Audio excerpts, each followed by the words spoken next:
Grapsody with Will, Phil, and Reg, trying to keep it real instead of what you usually get from these talking heads. It's Grapsody, we're here to fill the void. 3 black fans, different perspective, got to fill your voice. Coming with the podcast, talking majors, indies in between, yeah, it's all that. And we're down with Fightful, better fall back. Coming for respect, we connect like a ball bat. No need to double check, these are all facts. You're listening to us talk raps. You're listening to us talk raps. Will, Phil, and Reg, yeah, we're Grapsody, here to talk raps. Yeah, we're Grapsody, here to talk raps.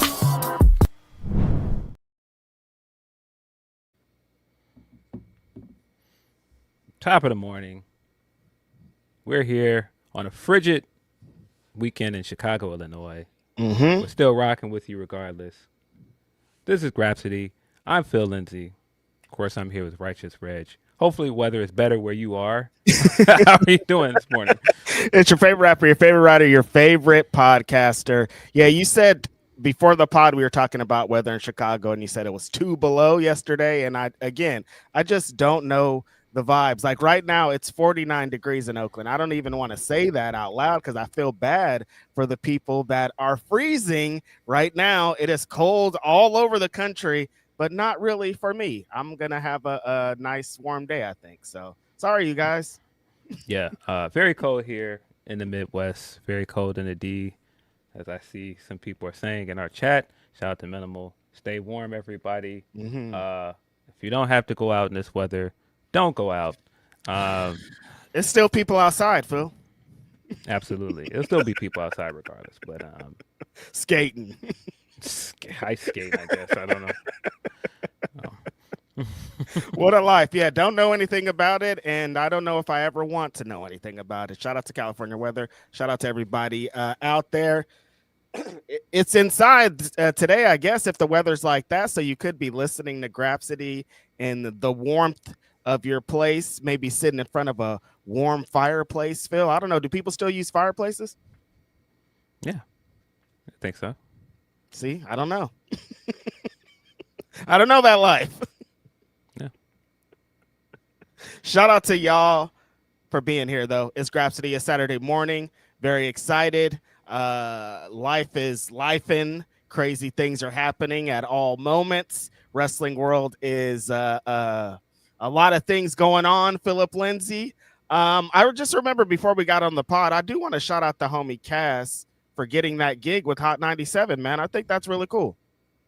Yeah, shout out to Cass. Mero from Deezus and Mero. Yep. He does the 7 p.m. in Brooklyn podcast with Carmelo. He got the official gig to do the morning show, replacing Ebro, Rosenberg, and Laura Stiles. And then he put up the bat signal afterwards, like, I can't do this without my guy Cass. And so it's been Mero and Cass in the morning on Hot 97. Yeah, it's a great look for Cass, man. Shout out to him. It's like what they should do in a position like that, like get people who understand New York culture, get people who are tapped in right now and not out of place and everything. Feels like a great move for both those guys. They're making a lot of moves. The post Deezus and Mero thing, Phil, is going a lot different than I kind of expected it to go. Like, I feel like Deezus would have gotten this gig in different circumstances, or it would have been Deezus and Mero if they would still have been gang, you know? Yeah, definitely would have been Deezus and Mero. Bodega Boys would have been the morning co-host for That's crazy. Hot 97. But hey, man, shout out to Mero. I think that's a great opportunity for him. You need somebody that represents New York. Mero absolutely is a great representative of the city. Local guy. If you want to switch it up and move into like this generation of like comedy and people that are like tapped in the city, he made perfect sense. Yeah, it's really dope. It feels good to like, it's crazy where like content creation and radio and media and all these things where they're moving. This feels like a good move, an inspiring move for people kind of out there doing things in different spaces, podcasting, and you can move from being, because he was still in podcasting essentially, to being on the radio for 4 or 5 hours every single day. Just like, keep going, you guys. Like, there's motivation out there. Very exciting stuff. Shout out to Mero, shout out to Cash, shout out to their whole crew for doing that. Yeah. Definitely. I think there's going to be like a big storm this weekend. I don't know if that's like just on the East Coast or what's going on. So it'll be a big winter storm. So again, if you need to run out and get supplies, run out and get groceries, knock that out early. You see how people been acting in some places with the grocery stores are empty, dog. They're acting like the pandemic again. Yeah. It's okay, guys. There's enough toilet paper. You don't have to do that. There's enough water. You don't have to do that. It's all right. There's enough groceries for everybody. Let's just chill out. People act like they about to be snowed in for months, and like, that's crazy. Like, save some room for the rest of the people. Hope everybody's out there. Hope it's not too much on anybody, because I know these things could go from bad to worse like very quickly in any type of situation. So definitely sending love out to anybody dealing with crazy ass weather today and this weekend, because that's nuts. And sports news, will be retiring hometown hero Derrick Rose's jersey tonight at the Bulls game. Very happy for him. All of the promotional stuff they've been putting out for the last few days has been hella dope.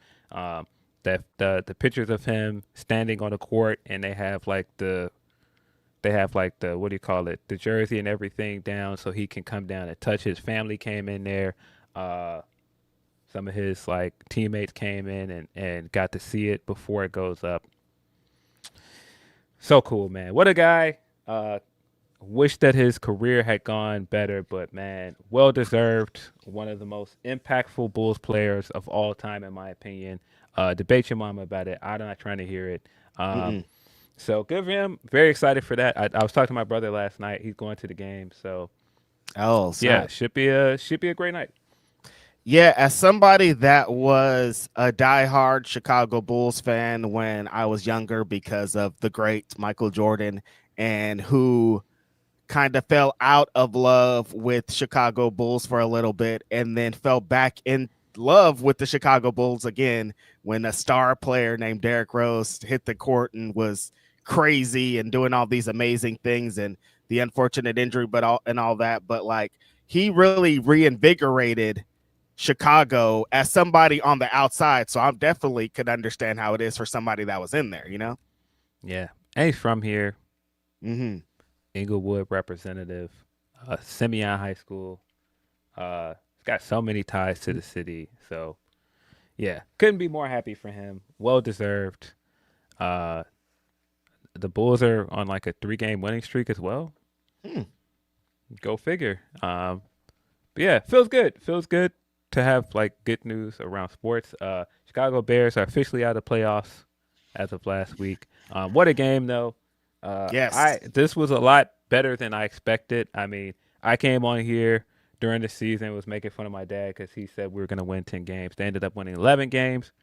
Ended up winning out the division. Kings of the North headed to the wild card. Put those stinky Packers away. And they had the Rams in the next round. I knew the Rams were going to be tough because the Rams have had like one of the top offenses in the league. But the Bears held their own on defense, really held Stafford in place, and I felt a bit confident throughout the game because the defense was playing so well. Couldn't finish him up in the fourth quarter, even though Caleb threw one of the greatest passes I've ever seen in my entire life. I still don't know how he did that. Unbelievable. How do you, with pressure on like that, to make a throw like that, feel like, how? Like you said, I still don't know how he did it. Yeah, I thought the defense really held the team together for a lot of the game, like kept them in there, kept the spirits up. And yeah, just in that fourth quarter, the Rams really just turned it on. It was just like, all right, it's time. Let's put it into this. And it was just a little too much for the homies. Yeah, they've been the comeback kids all year. didn't have enough of that magic. Got into overtime, got to stop, and I was like, okay, all we need to do is get in field goal range, and this game's over. And Caleb ended up throwing that interception. I was just like, that interception. Yeah, that interception was really a backbreaker for us, but I can't complain because this was much better than I expected. The most fun I've had watching Bears games in a very long time. They fought all the way to the end in a lot of these games. They beat some teams I did not expect them to beat. Did not expect them to win out the division or even make it this far into the playoffs. So, I mean, when you consider it, I was saying it on Twitter after the game. They won 5 games last season. They won 5 games last season, and they were 2 games away from going to Super Bowl. Right. Couldn't have done any better. It is what it is. I don't think that the loss was that disappointing because I didn't expect this much. And right. You know, if they had lost to the Packers, I would have been distraught. So it's fine. At least we got At least we had a fun season out of this. Those Packers victories, I think, were worth it. And when people say that's their Super Bowl, it was this season, all right? And they're going to take them victories and they're going to keep celebrating them all for till the next season, till they get back to it. You know what I mean? So at least you guys got that. Chicago was so excited, dude, about this, and the city was together, and I was thinking about you talking about going outside and everybody being in the gear, and like just that, you know, community feels so good, like even beyond that. And then it partnered with the Derrick Rose thing tonight. Like, shout out to Chicago sports, man. Feels really good. Yeah, man. Did feel like we were back. Freddie Gibbs was at the game. I seen a comment out there. I was like, nah, they can't keep these bald black men down. We're outside. Spike Lee was here for games. I was like, man, energy just felt different around this short playoff run. But what a season, man. What a great season. Can't complain. And I've had a ton to complain about this team. So yeah, and unfortunate Bay Area sports news. Jimmy Buckets, yeah. man. Jimmy Buckets, Phil. God, I don't know, man. Well, will this guy ever really catch a break, you think? Is it where does it, like, because he brought some great energy to the Warrior squad. Like, the rest of the team was like really responding to him being on the court. He had some controversial moments throughout just because that's how he gets down, but you never want to see this happen. Like, I definitely would have rather have him on the court kind of leading this team in his position, but he is out for the season at this point. Yeah, it's not Jimmy without a little bit of controversy. It's what makes him him. But yeah. Believe he tore his ACL, correct? So he's officially out for the season. Damn, that really sucks because Warriors have really turned it on last year when he joined the team, and yeah, I don't know where this leaves them for the rest of the season. I don't know where this leaves them. The trajectory for this team moving forward, it's going to take some time for Jimmy to come back, but yeah, sucks to see that.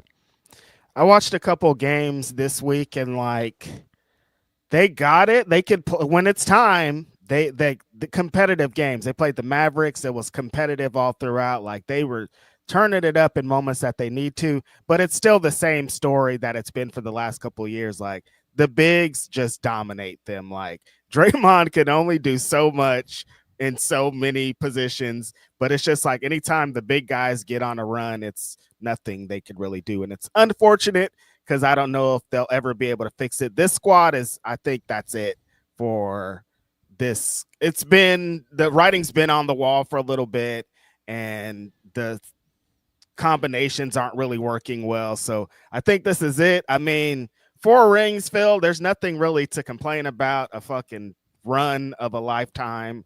Turn your homeboy LeBron into Swiss cheese a couple times. Like, the legacy is there. Let's start thinking about the future. Yeah, I mean, they had a dynasty, so it's fine.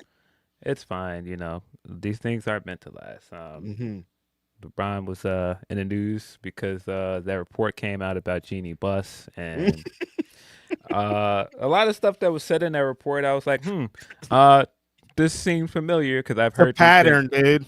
I've heard these things before, and I thought it was very funny that one of the things talked about was the Westbrook thing and how LeBron didn't take any accountability for the Westbrook trade and all that situation. And I was like, oh, I've been saying that for years now at this point, that he's the one that wanted Westbrook, and then when it didn't pan out, he completely washed his hands of the guy.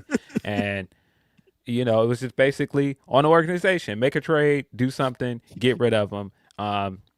Yeah, I didn't like how they handled it. I didn't like how he got thrown under the bus, he being Westbrook. And then LeBron never really came to his defense. He just let him take all of the blame for everything that happened. Let the organization take all the blame for that trade not going the way that they wanted. But can't say that I'm shocked based on things I've seen other LeBron do. Yet another person in the front office, Jeannie Buss, of course, is not an owner anymore.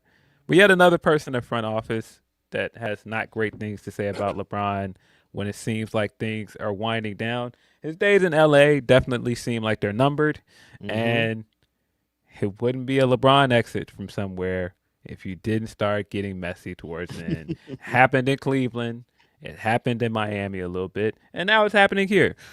Well, LeBron James needs a justifiable reason to exit, because it can't just be an amicable, we're done here, we got to move on. There has to be this big show, well, in order for him to get out there. And Phil, it feels like he did kind of the same thing with AD too, because like AD was thrown off guard, and it felt like he went to LeBron and was like, hey, what's going on here? And LeBron was like, Shawn Michaels at Montreal, after it happened, after the Montreal thing, I don't know what happened, Brett. I just grabbed my belt and ran out of there. Like, that's LeBron all the time. I just grabbed my belt and ran out of there. And yeah, it's a pattern, Phil. All these front office people, these coaches, people that work with him are like, this guy got the biggest ego you could ever see in your entire life, and he wants to run every single team. And it feels like all the teams let him, Phil. It feels like Lakers gave him everything he wanted. His son, like, they were like, the red carpet, dude, do what you want. You can make movies out here. This is your show. And it still turned out how it turned out. Yeah. Yeah. That being in there as well, the Jeannie Buss was like, she didn't feel like he was that appreciative about them drafting his son after the fact. But again, at this point, it just feels like we're getting tired of this guy. What else do we need to do for him at every turn?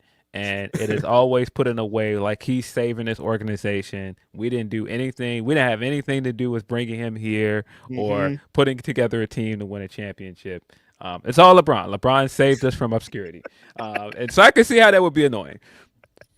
When you have a legacy, your team is your team. Like, he came to your team for a reason, and they just make the story about him. But it's like, that is the NBA, you guys. It doesn't matter what team he goes to. It could be the Lakers, the Mavericks, the Jazz. Like, any team he's on, it's the LeBron show. And I guess before it happens, Phil, these teams are like, it's going to be great. We're going to have LeBron. The things are going to be about us. But then he gets there and they're like, oh yeah, it's about Stephen A. Smith. And it's about all these extracurriculars. It isn't even about the basketball half the time. And that could be a lot weighing on an organization.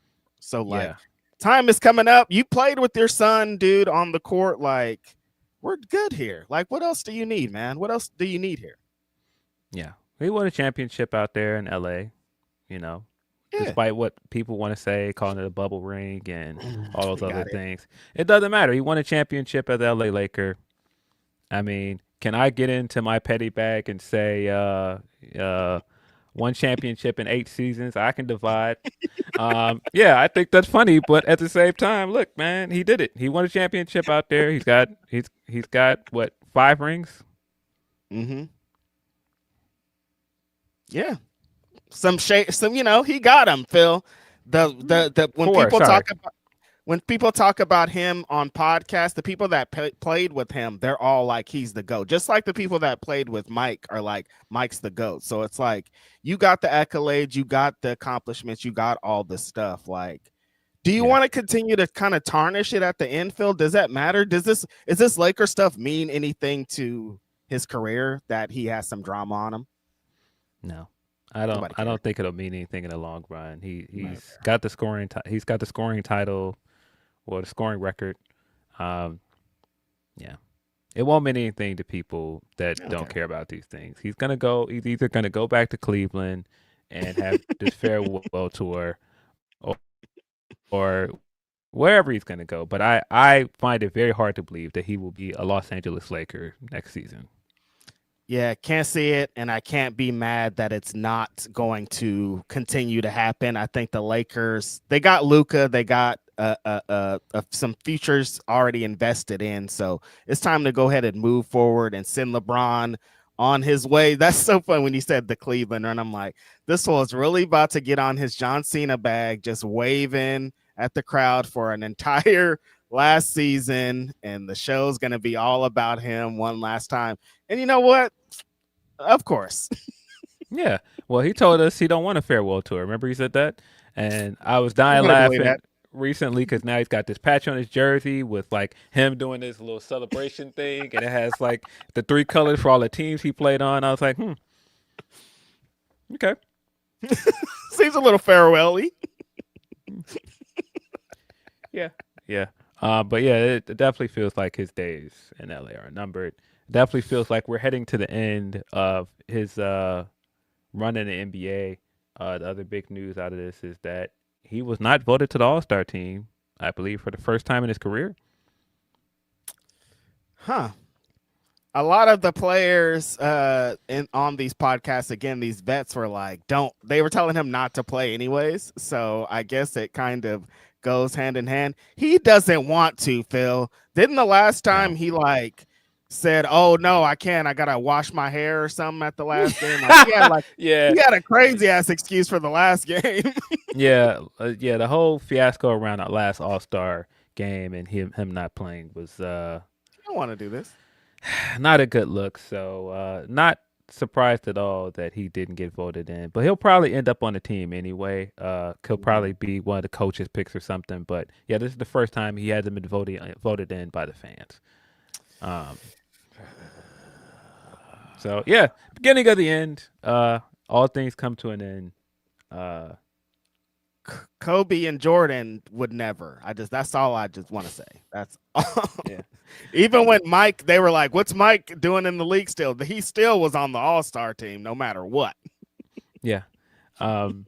His agent Rich Paul also podcasting for some reason. Sometimes I just been thinking, we can unplug these podcast mics. It's okay. We don't have to keep doing this. He's for some reason podcasting. He had some controversial stuff recently where he was saying the Lakers should trade Austin Reeves. And I was just like, your client plays on this team. I would think that that's a conflict of interest to be on a podcast saying that. And he doesn't represent Austin Reeves either. And on top of that, Austin Reeves has been hoping. There's so much about it that's crazy. It's like, well, I guess what you're essentially trying to say is this guy has trade value now because he's been playing really well. But yes. Yeah. No, that was crazy. Bomani was just talking about it on the show. Bomani was saying how the same thing I'm saying, like, this is crazy. This is unprecedented. The agent of like one of the greatest basketball players in the world has a podcast, and he's just like openly talking about one of LeBron's teammates on the podcast. Apparently, Austin Reeves' agent, whose name is Reggie, hilariously enough, shout. I guess he confronted Rich Paul at a game about what was said on this podcast, and I feel him because I would have been like, "Hey, what are you doing? What are you doing to my client? Like, what are you doing?"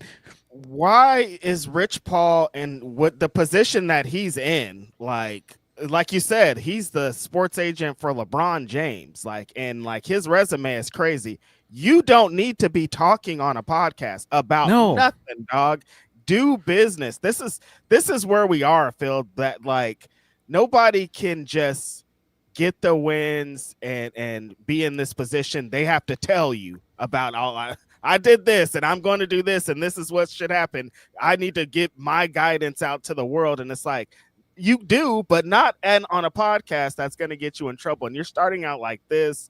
And I don't want controversy off of podcasts that's going to really affect the sport because it concerns the people that it concerns. This is all just super nasty.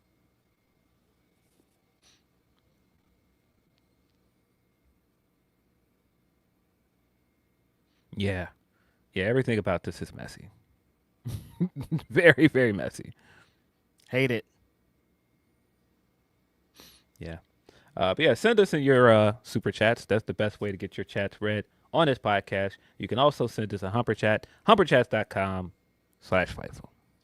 Shout out to all the homies always submitting some super chats, Humper Chats, anything in the chats to keep the conversations going. Everybody that's always down with Grapsody. Really appreciate y'all. We got a good number of super chats here to start the day. So let's get into some of them. The homie Arduit says, I'd say happy Grapsody, but ICE literally just executed someone 20 minutes ago. Stay strapped, protect your neighbors and yourself, and don't do whataboutism. Both sides funding this. It's about capital. That is terrible news to start the day. I'm tired of waking up to this chaos and what these people are doing. It's not a good space to exist in, to think that going outside and driving in your car could be the last time that you ever go outside and drive into your car, because these people are on some fascism, wild shit. It's terrible, Phil. That's pretty much all I can really say about it. Rest in peace to whoever was tragically whatever position they were with the terrible ICE. Fuck ICE, abolish ICE. I don't like this. Yeah. Yeah, I think it was from what I've seen, it was a shooting in Minneapolis. Again? Yeah. I don't know too much about it, but I did see the blurb about that this morning. Unfortunate. Rest in peace to those people. Terrible. The homie Arduit also says, plug for comic Daniel Warren Johnson is doing with Brody King. You can find it on Brody's socials. All proceeds go direct from the book go directly to families affected by you know what in Minnesota. Appreciate you, Arduit. Yeah, man. Shout out to Daniel Warren Johnson and Brody King. It's a great cause. Daniel's a incredibly talented artist. If you're not following him on Twitter, you should be.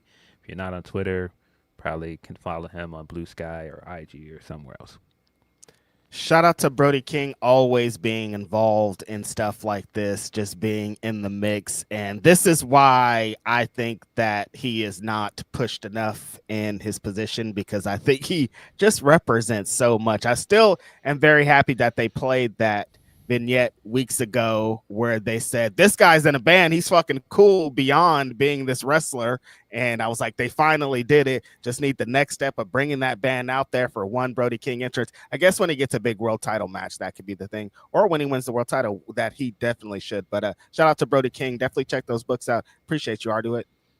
Yeah, good to see Brody in the mix as well for the world title after the segment this week to open the show. Yeah. Hopefully this is leading to a title match for him. I thought that the segment with Max was great. Max did a great job of talking his shit, but also putting over that Brody is a very big, scary guy. Yeah, that's what I kind of like the most about the promo, is like Brody was getting into it with them verbally, but it was always the threat of like, I could just knock you the fuck out right now if I wanted to. And they both gave those vibes off. Like Brody's standing there like, all right, Max, like you can say whatever you want. And Max is like, I'm the champion and I'll talk shit, but also like you could knock me the fuck out right now. So I'm going to keep my words to a minimum. Really good segment. Appreciate that, Arduit. The homie Grapple Geekery says, had to call out sick from work, but that means I get to watch Grapsody. I'm dusting off my PWT Blackheart shirt now that Ciampa is a free man. Tommaso Ciampa is a free man, Phil. Like, he's not a WWE superstar no more. It's so crazy. I remember going to PWG when they had just started on NXT. Like, he probably had been on NXT for like 6 weeks or something. And I remember like being like, hey man, we like, this is like before and after the show, you know, wrestlers set up their merch and they're kicking it there. And I remember talking to Tommaso and being like, hey, that's so cool that you guys are on TV. Are you going to be like signed to NXT? Like, are you going to be there? And him being like, I'm on every week. What do you mean? And then like after that, like there was an explosion and he had moments in NXT. Like he's synonymous. Him and Gargano are with Black and Gold and what they brought to that brand. The main roster run didn't go as well as it should have, but I think he left a mark on NXT for sure, Phil. Yeah, there were some rumblings about his contract a week or so ago. He put out a statement, I think about 3 days ago, to confirm. Let me just double check and get it in front of me. It was 3 days ago. He says, in the very near future, my contract with the WWE will officially come to an end. I'd like to thank every single person who contributed to the last 10 years of this incredible journey: camera crew, ring crew, hair, makeup team, seamstress, referees, creative producers, catering crew, commentators, ring announcers, travel department, medical team, talent reps, and anybody I may have missed. Very special thank you to all of the men and women who I've shared a ring and locker room with. Nothing but love and respect. And I would be remiss not to give a special thanks to my Black and Gold family. You will forever hold an incredible special place in my heart. To the fans who have shown love and support over the last 2 decades, thank you from the bottom of my heart. And he goes on after that to let people know that after a decade, he's going to be traveling the world as an independent wrestler again. And he wants to spend his last bit of time in wrestling doing independent wrestling, and that he is open for bookings very soon. He put his booking email and everything here. I did laugh like you did getting there, and I'm like, hair? Hair? I'm assuming you meant like grooming your beard at one point. But jokes aside, man, Ciampa, man, he did have a great run on NXT. Him and Gargano are, like you said, instrumental to a certain era of Black and Gold. And man, just his run as a heel, and at one point he was legitimately the best heel in wrestling. He was coming out there to no theme music, getting booed out of the building. It was fantastic. I was there the night he turned on Gargano at NXT TakeOver in Chicago. And I mean, say what you want, I don't think all of their matches really lived up to the hype, but I think like the ones that were supposed to, the initial matches, the initial feud was incredible. The tag run that he had with him in DIY, the FDR matches, and you know, some of the stuff that he had down there, fantastic. You definitely get the inkling of why him and Gargano weren't in a hurry to go to the main roster all that time, why they stayed on NXT for so long. And yeah, it kind of feels like once he got up there and got a taste of what the main roster was like, it's like, yeah, I can say I did this now. I checked the box. I'm out of here. That's definitely what it feels like. I did it. I went up there. I was on the biggest stage, and now I can move into a different realm. I like a lot of what he said in that statement. Feels like he's going to be one of these guys that hits the indies and gives back and kind of spreads what he learned up there to the next generation. I hope he doesn't have that. I work for WWE, so I need $20,000 every booking, because like, what does that do for anybody? Hope he saved a lot of his WWE money. He's going to work a lot differently. I think he still has a lot to give to the pro wrestling world, so this is a really good move for him. Yeah, some of their booking, Phil, is when I was like, this Triple H guy, that like, you kind of understand what he was about to get into, because some of it was super overbooked, and like it served a purpose, but it got crazy in points. But I think these guys, what your trajectory is in WWE for a certain brand of wrestler, a certain brand of independent wrestler, I think they got to the max of where they could get, because like it's still a certain way up there, still runs a certain way. Like, I'm still super surprised, not really that super surprised, but like Bryan Danielson's whole WWE run, I'm like, there's no way that this wrestler, like, this guy was my favorite wrestler when he got signed in 2008, and I was like, there's no way they're gonna figure it out with him. Like, the fans, the office, like, he just doesn't seem to work like that. And he excelled to super high heights, and he created something for guys like Tommaso and Johnny Gargano. So shout out to Tommaso for what he did. I remember seeing him in Ring of Honor back in the day. Like, he can fill so many voids now not in the Don Callis family, Phil. I just want to put that in the air. Yeah, and I mean, it should be said as well. DIY did have some highlights on the main roster as a tag team last year. They were part of one of my favorite WWE matches from last year, the TLC match on SummerSlam. Oh, yeah. I mean, well, there were two TLC matches. The TLC match that I think is better is the SmackDown one right after WrestleMania, and then I believe DIY was in the big 6-pack one at SummerSlam as well. And so just being able to have that on your resume that you were in, two really good TLC matches as a tag team. Again, you did it. You went up there. You had some big matches. You had moments. So I can say I did it now. I love that. Appreciate that, Grapple Geekery. The other Mikey V says, went to Dynamite and it was fire. Swerve versus Kevin stole the show. Love the story they told. It felt like Ospreay Swerve won. We need 23-24 Swerve back. Yeah.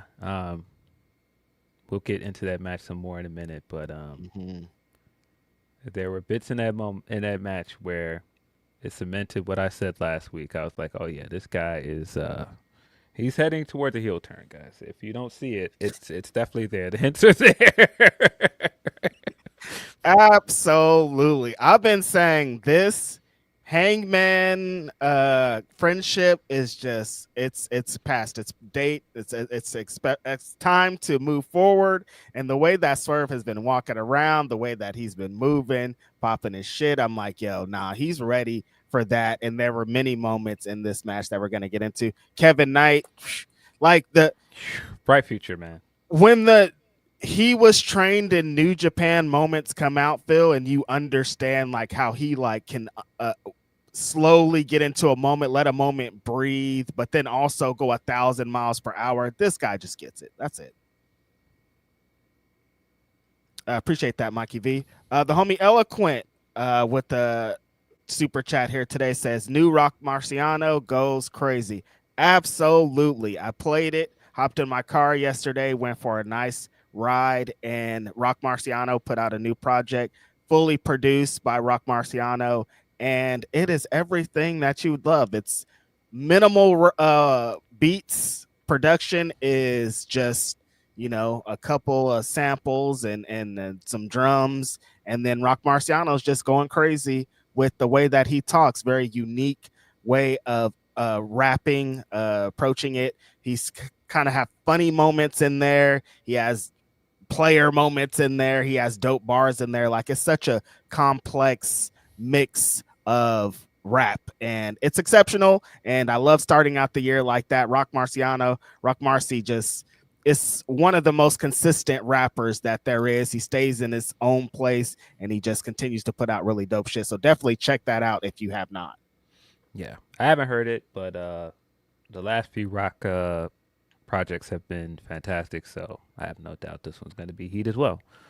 It's called 656. I was like, what's the title of it? I don't be looking at titles or nothing. I just open the album and press play and just move forward, just because that's how my brain works. But yeah, definitely check out 656. Super dope. Appreciate that, Eloquent.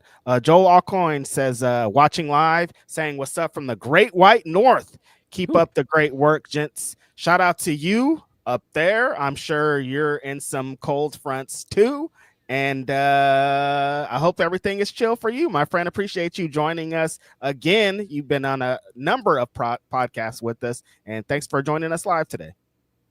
Appreciate you, bro. The homie Meet Normus, shout out to the Meet Normus, says DC area about to get 10 inches of snow, then 10 hours of freezing rain. When I say let's crank, I mean the space heater. Let's do 3 hours tomorrow on the roster. Kevin Knight, love to Minnesota.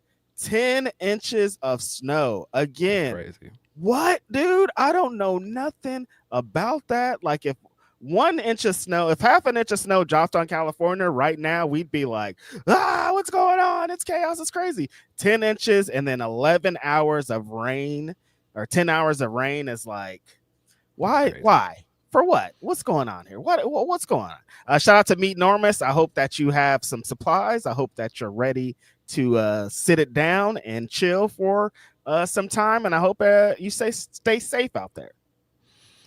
Yeah, 10 inches of snow is crazy, man. Mother Nature about to take y'all to Pound Town. That's wild. Giving y'all all 10, Phil? That's crazy.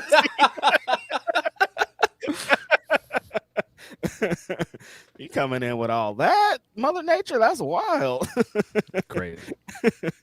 Appreciate that, Enormous. Ben Sifner says this weather sucks, but I'm looking forward to checking out this new prospect, Royce Keys. I have heard he has potential. I can't find any of his matches to watch, however.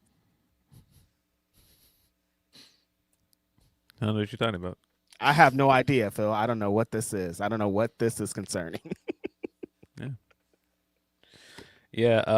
The belief at this point is that Powerhouse Hobbs is officially signed with WWE. A week out from Royal Rumble. I would assume that means he's going to debut in the Rumble. There's already rumblings that his name will be changed. Yeah, so we shall see soon. We'll have more to talk about soon. His mama named him. No, I'm gonna just move. I'm not even gonna.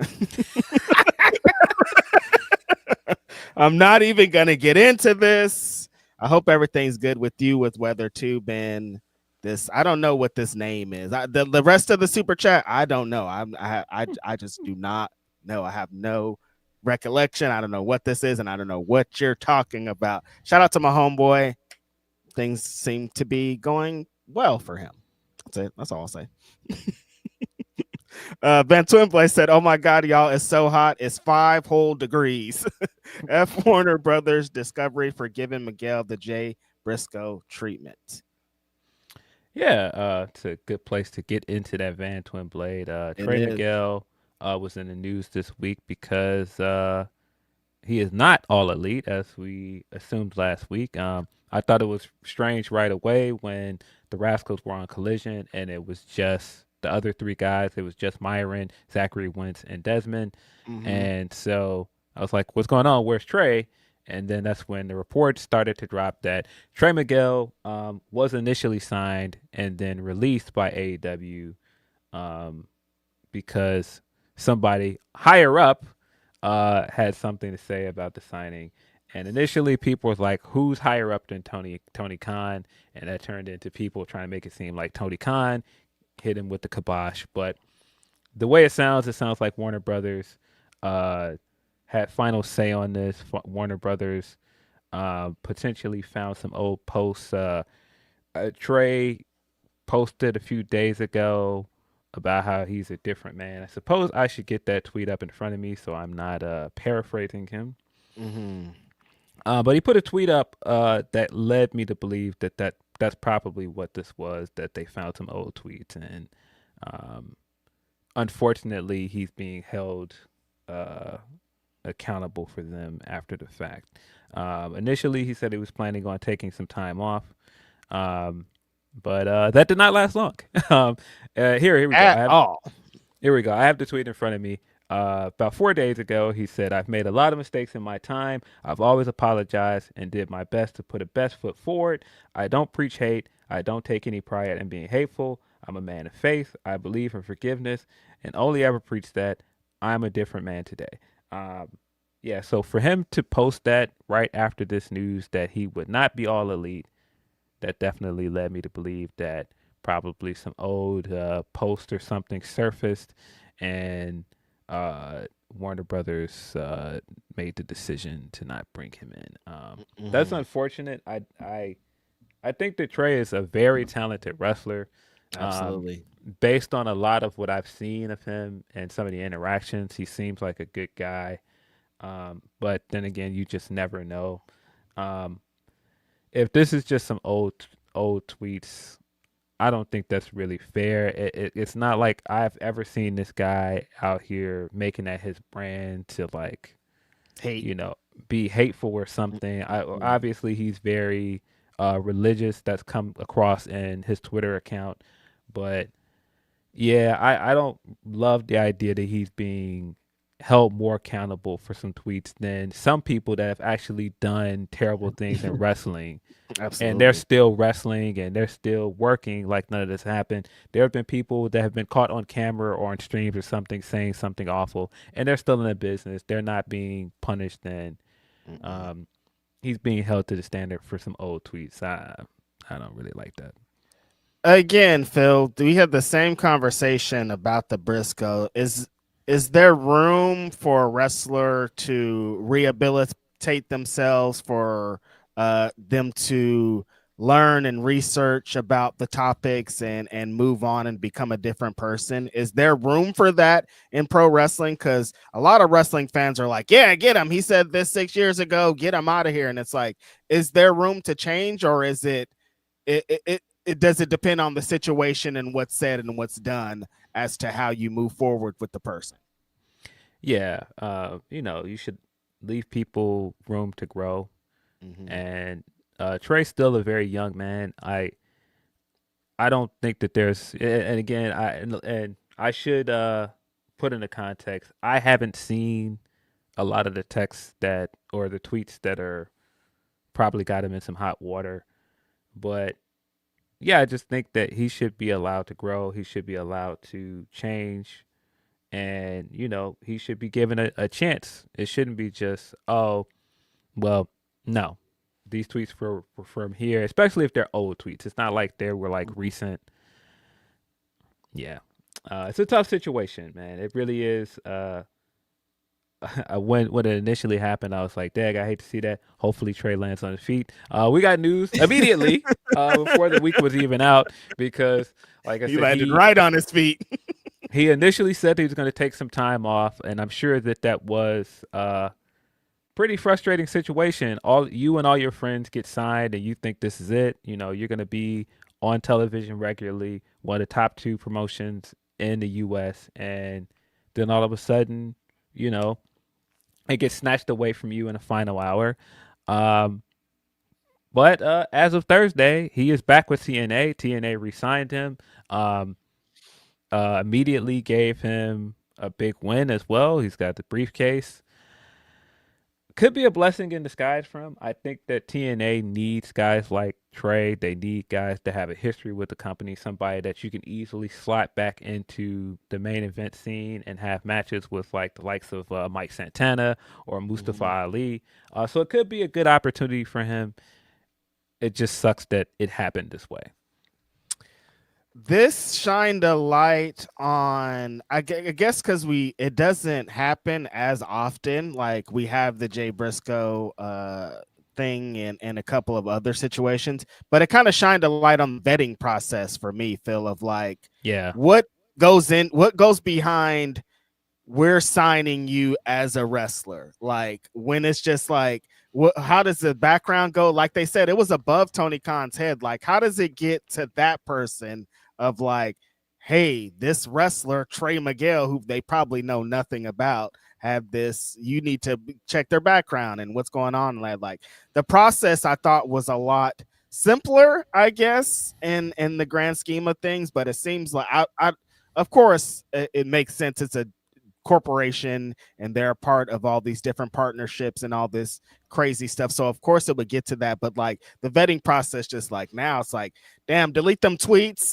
don't spread hate, like make sure to keep everything clean and on that. And also there was that little bit of information that we got, I guess, about the sale that's happening with Netflix and Warner Brothers and all these background things. And there was something that came out that Warner Brothers might have a little bit of stock in AEW too. So it's like they kind of have a bigger hand and piece of what goes on in this kind of process. So it just all was like, damn, I didn't know that it was like that. And then like also that situation, Phil, of like, there's people that have tweets still up that are crazy that work for the company maybe, or there's like all these other kind of extracurriculars, like where's the line? Like there's so many things that kind of went into that. But there was also, I guess, controversy this week with people are mad at Trey Miguel for saying I'm going to take a break and then not taking a break. Like, why? What is him?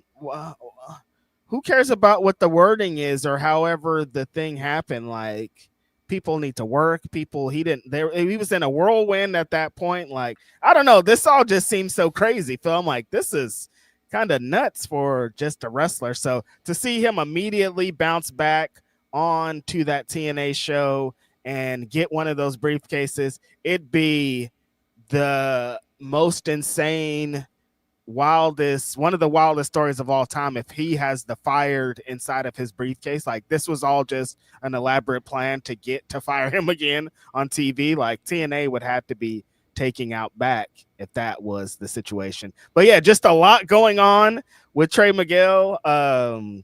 It's crazy, Phil, because we're just so excited to see the Rascals in AEW. Like, we just love what those guys bring to the table. Like, Myron Reed is our guy. Like, Dez, I think, is ready to really get back into it. And Zach Wentz and like everything that they represent. It felt like as a foursome, four of those guys would have represented something even crazier. So just a wild situation all around.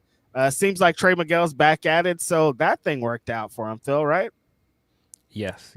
I didn't really understand people being mad at him for saying he was going to take a break and then not actually taking the break.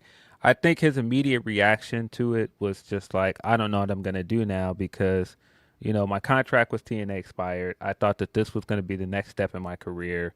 When the other Rascals made the jump to WWE and he stayed put in TNA, we didn't know what the trajectory was from there. And now you had a situation where you and the initial members of the Rascals and Myron were all going to the same place. It felt like everything was heading up, and then all of a sudden it just wasn't. So that's very traumatic for somebody, man. I can understand that, and him feeling like, I don't know where I go from here. I might need to just take a break. He probably said all of that before TNA reached out to him or before he knew he had an opportunity to go back. So it's fine. I don't understand why people were upset. I was trying to find the Fightful Select report to add some more context to this.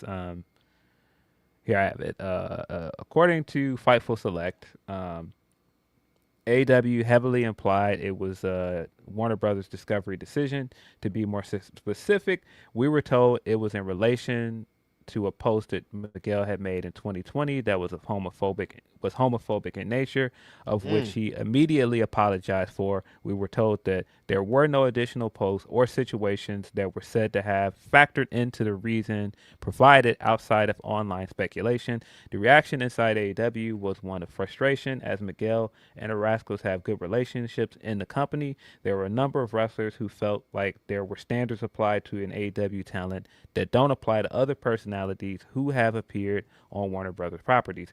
There were countless examples provided of prominently featured Warner Brothers names that had made controversial comments and weren't thrown off the air or prevented from getting deals.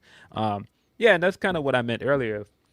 There's so many people in general in the world that have like some controversial tweets or like some controversial sound bites, and they're still working. And if it's true that it's because of this one post from like 5 years ago that he apologized for, I'm not sure if that's entirely fair to him. I don't think that he should be completely characterized by one mistake he made.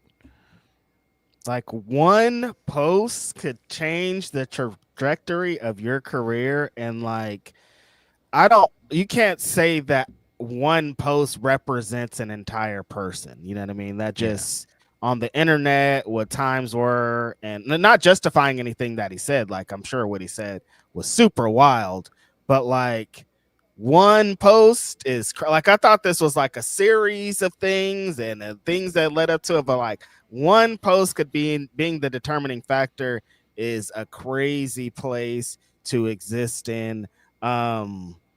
It just goes to show. I mean, like, things in your past could still be there. Nothing really leaves the internet. Like, if you're talking how you're talking, that shit could come back on you 6 years later. Yeah.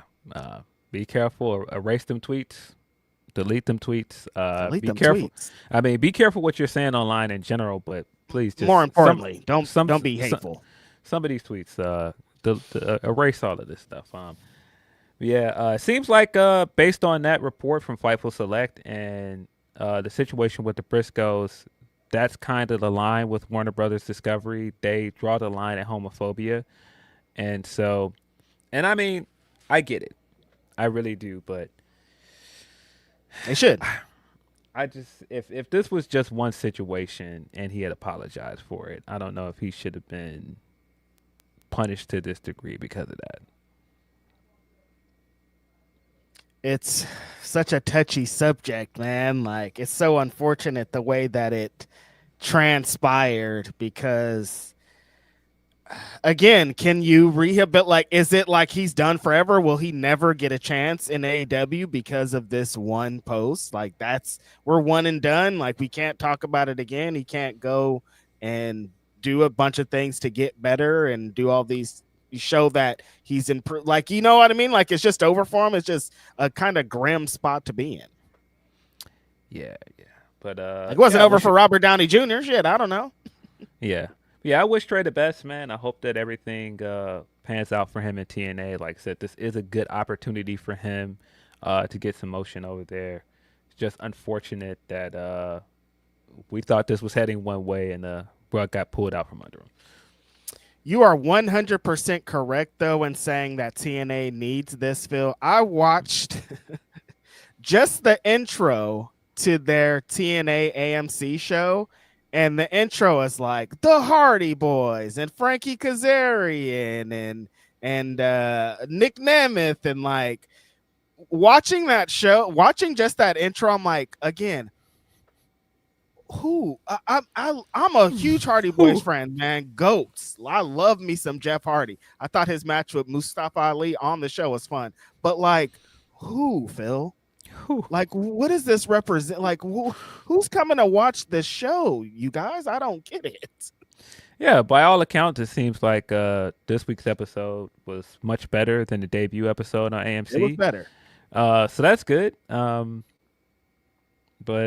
yeah. And it seemed like the pay-per-view that they aired over the weekend, Emergence, was also better. So hopefully it's a good time. And they were like, the show was riddled with them being like, oh, Leon Slater was supposed to be here, but visa issues. This person is trying to be here for visa issues. Like, this visa issue thing is a real problem, you guys, and it's not good. Like, the stuff that's happening over the country and Trump and these visa stuff is going bad. That's kind of the moral of the story. So hopefully all that is worked out, because Leon Slater was supposed to be there. There was a couple of wrestlers that they were supposed to have in the mix. Steve Macklin was one of them that didn't get to be involved, that haven't been involved in these 2 weeks, that are an inaugural part of TNA.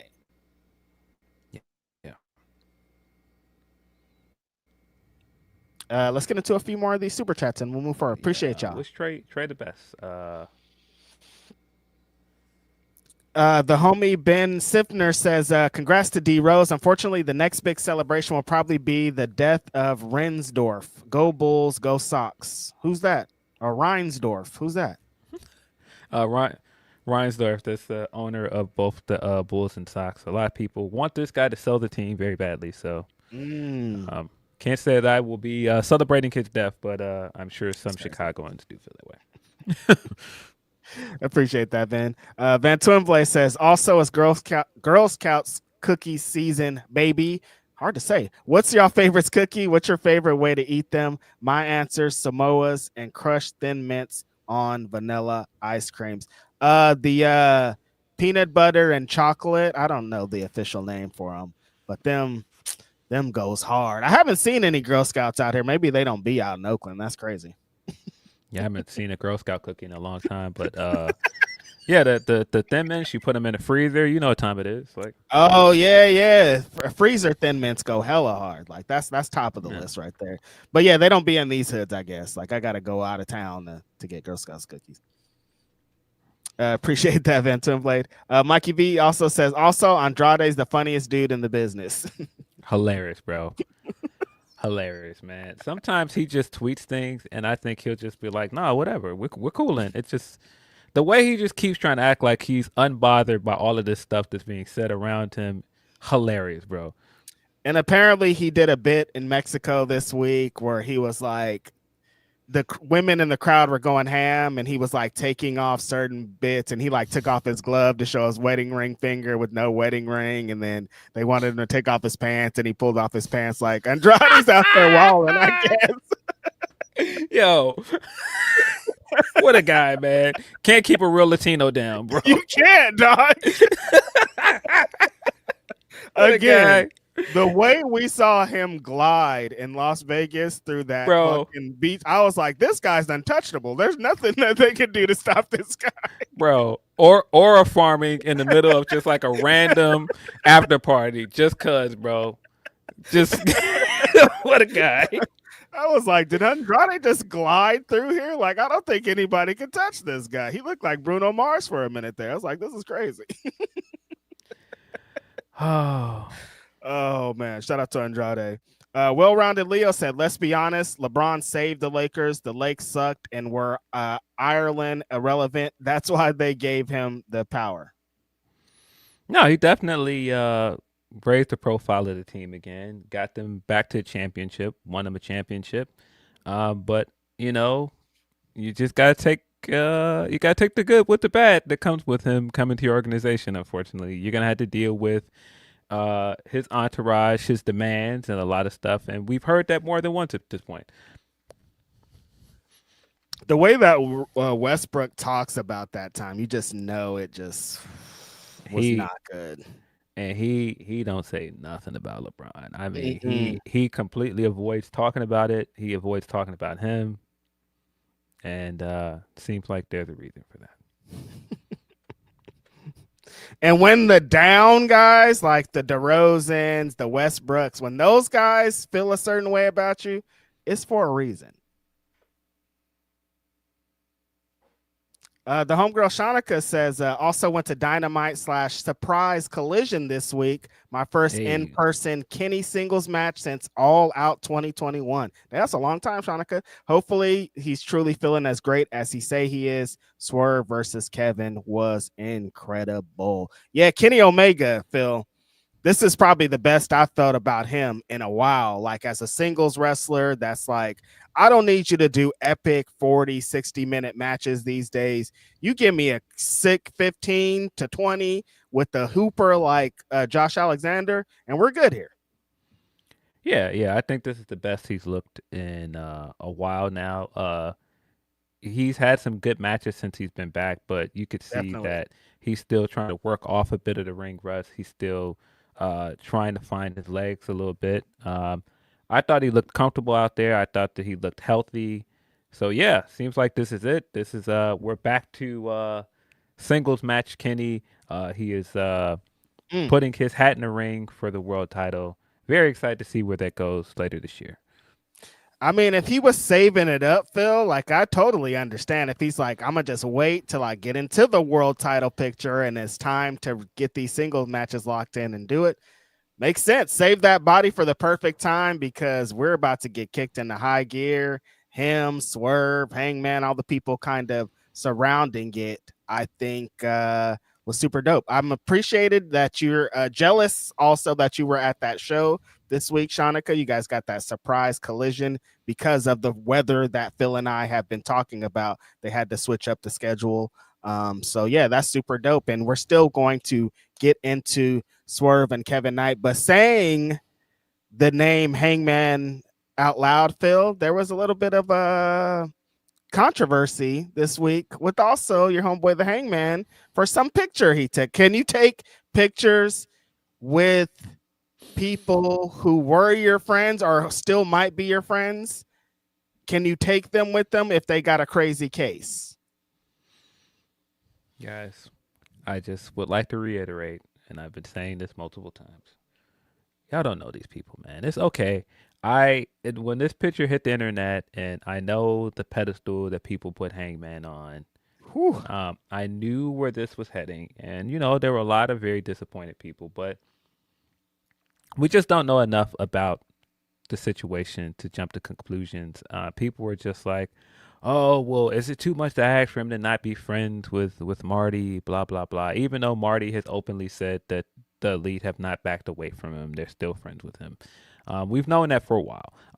That's I don't know why anybody would be surprised by that. I just think it's Hangman. People put Hangman on his pedestal, so it's like, well, Hangman should know better. It could have been as simple as they just had like a brief talk, took a picture together, and that was it. We don't know that they talk regularly. We don't know anything. This could have just been like a moment before the show, and people are just kind of overreacting. I don't know. But you know how wrestlers work, Phil. Marty in his brain was like, if I get a picture with this fool and post it on the internet, everyone's gonna be fucking talking about it, and that's exactly what happened. Yeah, and it's not like Hangman posted that and was like, "Hey, man, still hanging out with my best friend Marty Skrull." No, Marty posted this picture, and then everybody ran with it. It just like it's just too much about this that we don't know. And I know some people are just like, he shouldn't be in a picture with him at all, but I don't know if that's entirely realistic. If he's been friends with this guy for a long time, and he just saw him somewhere, and they were just catching up, and they just took a picture. He might not have expected them to share it. I don't know. Cause you can't, cause can you tell your old friend, hey man, don't post that though? Like, you know, you got a weird case. Hey man, chill out. Making it hot for me out here. Take that down. Hey, what you about to do with that picture though? Exactly. Hey, what you about to do with the selfie though? Hey, I feel you, but nah, don't post that nowhere. Hey, do not post that, dog. You can't post that. If Hangman posted it on his, just finished out a great lunch with my homeboy Marty Skrull. We never stopped being friends. Like, that's not what happened. Like, Marty posted it, no caption essentially. Like, it's just like, again, where does it stand? There's a lot of your favorite wrestlers that got some sketchy friends, man. Like this person, I heard that this guy that has the one of the weirdest cases. He's a Florida guy, and everybody's like, why is this guy around? He's apparently everybody's weed dealer. I'm like, you think all those people that are getting that weed from this very bad guy are going to stop getting weed from this very bad guy? They haven't. Yeah. No. Apparently, where's the line? Apparently, having the weed connect and having a gym that people can work out at, that's, you know. You got a ring? Keeping them in the mix.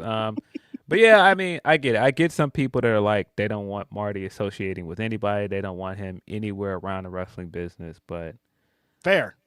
It's just too much we don't know to be turning this into, oh, I should have known that Hangman would disappoint me too. It's like, it's a little dramatic, but I'm just like, why are you at that position to let this affect you like that? We shouldn't be in this, because Hangman posted some shit on Bluesky, like he's now this savior. He's still just like a wrestler that wrestles. I don't know. It's not really, like they've made these grandstands and they've stood next to signs that said cool things, and they've wore t-shirts and stuff, but like that doesn't change other things. I don't know. What do you want? Yeah. The Punk fandom and Hangman fandom trying to go to war after this of, you know, which of our favorite wrestlers is the biggest hypocrite, and I'm just like, guys, why? I'm begging you guys to move on from this Hangman Punk thing. I have been saying it for years now. Please move on. Please let this go. I just just please let it go. How are we still playing this game, Phil? I don't get it. They in different companies. They don't got nothing to do with nothing. There's no resolution to this. We don't need to be still comparison, because at the end of the day, you're going to end up with two men wrestlers, and they're going to do what men's wrestlers do. That's it. Who cares? Yeah. I mean, you know, these people are flawed. I'm sorry. But you know, these people are flawed. Stop putting these people on pedestals. And again, we don't even know any of the context behind this picture for people immediately to be like, that's why Hangman's the worst. Get him out of here. You don't know what happened, dude. How do you? Stuck. No, 0 it's so, to 100, man. It's, yeah. A lot of reactions to that were a lot. I was like, guys, it's okay, guys. It's all right. It's an Instagram post, man. I don't know, like. It would be different if it was like Hangman reposted that picture with Marty and was like, man, it's a shame he's not over here in AEW with us. Free my guy, get him back on TV. I ain't want none of that. Yeah, I'm sorry. If he came out and was like, nah, forget about the stuff in the past. Like, we need my guy. We up. Then, yes, let's go after him. He didn't say one word. And they're like, this is why you can't trust people. I'm like, what? Yeah. I've had trust issues for a long time. And Hangman is helping with that. I'm like, you guys, we got to chill. Yeah. But I think some people got so wrapped up in Hangman versus Punk, or Hangman as this voice of reason. He's just a guy that has a garden at home, and he's a dad, and he's such a great guy. He's a substitute teacher, blah, blah, blah. We've made up this whole, like, perception of who he is. And so now when he does anything you dislike, it's like, oh, I can't believe it. It's just like, well, yeah, because you don't know this guy. Again, I just keep trying to nail this home, but you don't know this man. Absolutely. And like, don't. Yeah, you want to be disappointed, put all your stock in some wrestling dude that you don't know. Yeah. I'm like, maybe Mox is Mox the guy that they think Hangman Adam Page is? I don't know, but he had some great moments this week. Renee dropped that adorable interview with their kid, and opening an interview, and she's like, who's your favorite wrestler? And she of course says Dad is, and she's like, well, why? Well, because he's Dad. I was like, a great answer. The cutest thing ever, man. Then you had that montage of Renee and Mox at Disney World with the kid as well.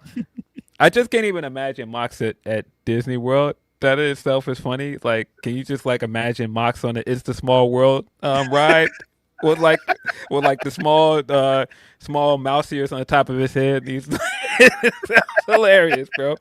Because he definitely has on merch, because his daughter wants him to have merch. He got the little ears. He might have a Disney jacket on. You know what I mean? Like, it's lit out there for him. Now, I can't imagine him cutting promos on the side on like Mickey Mouse or something.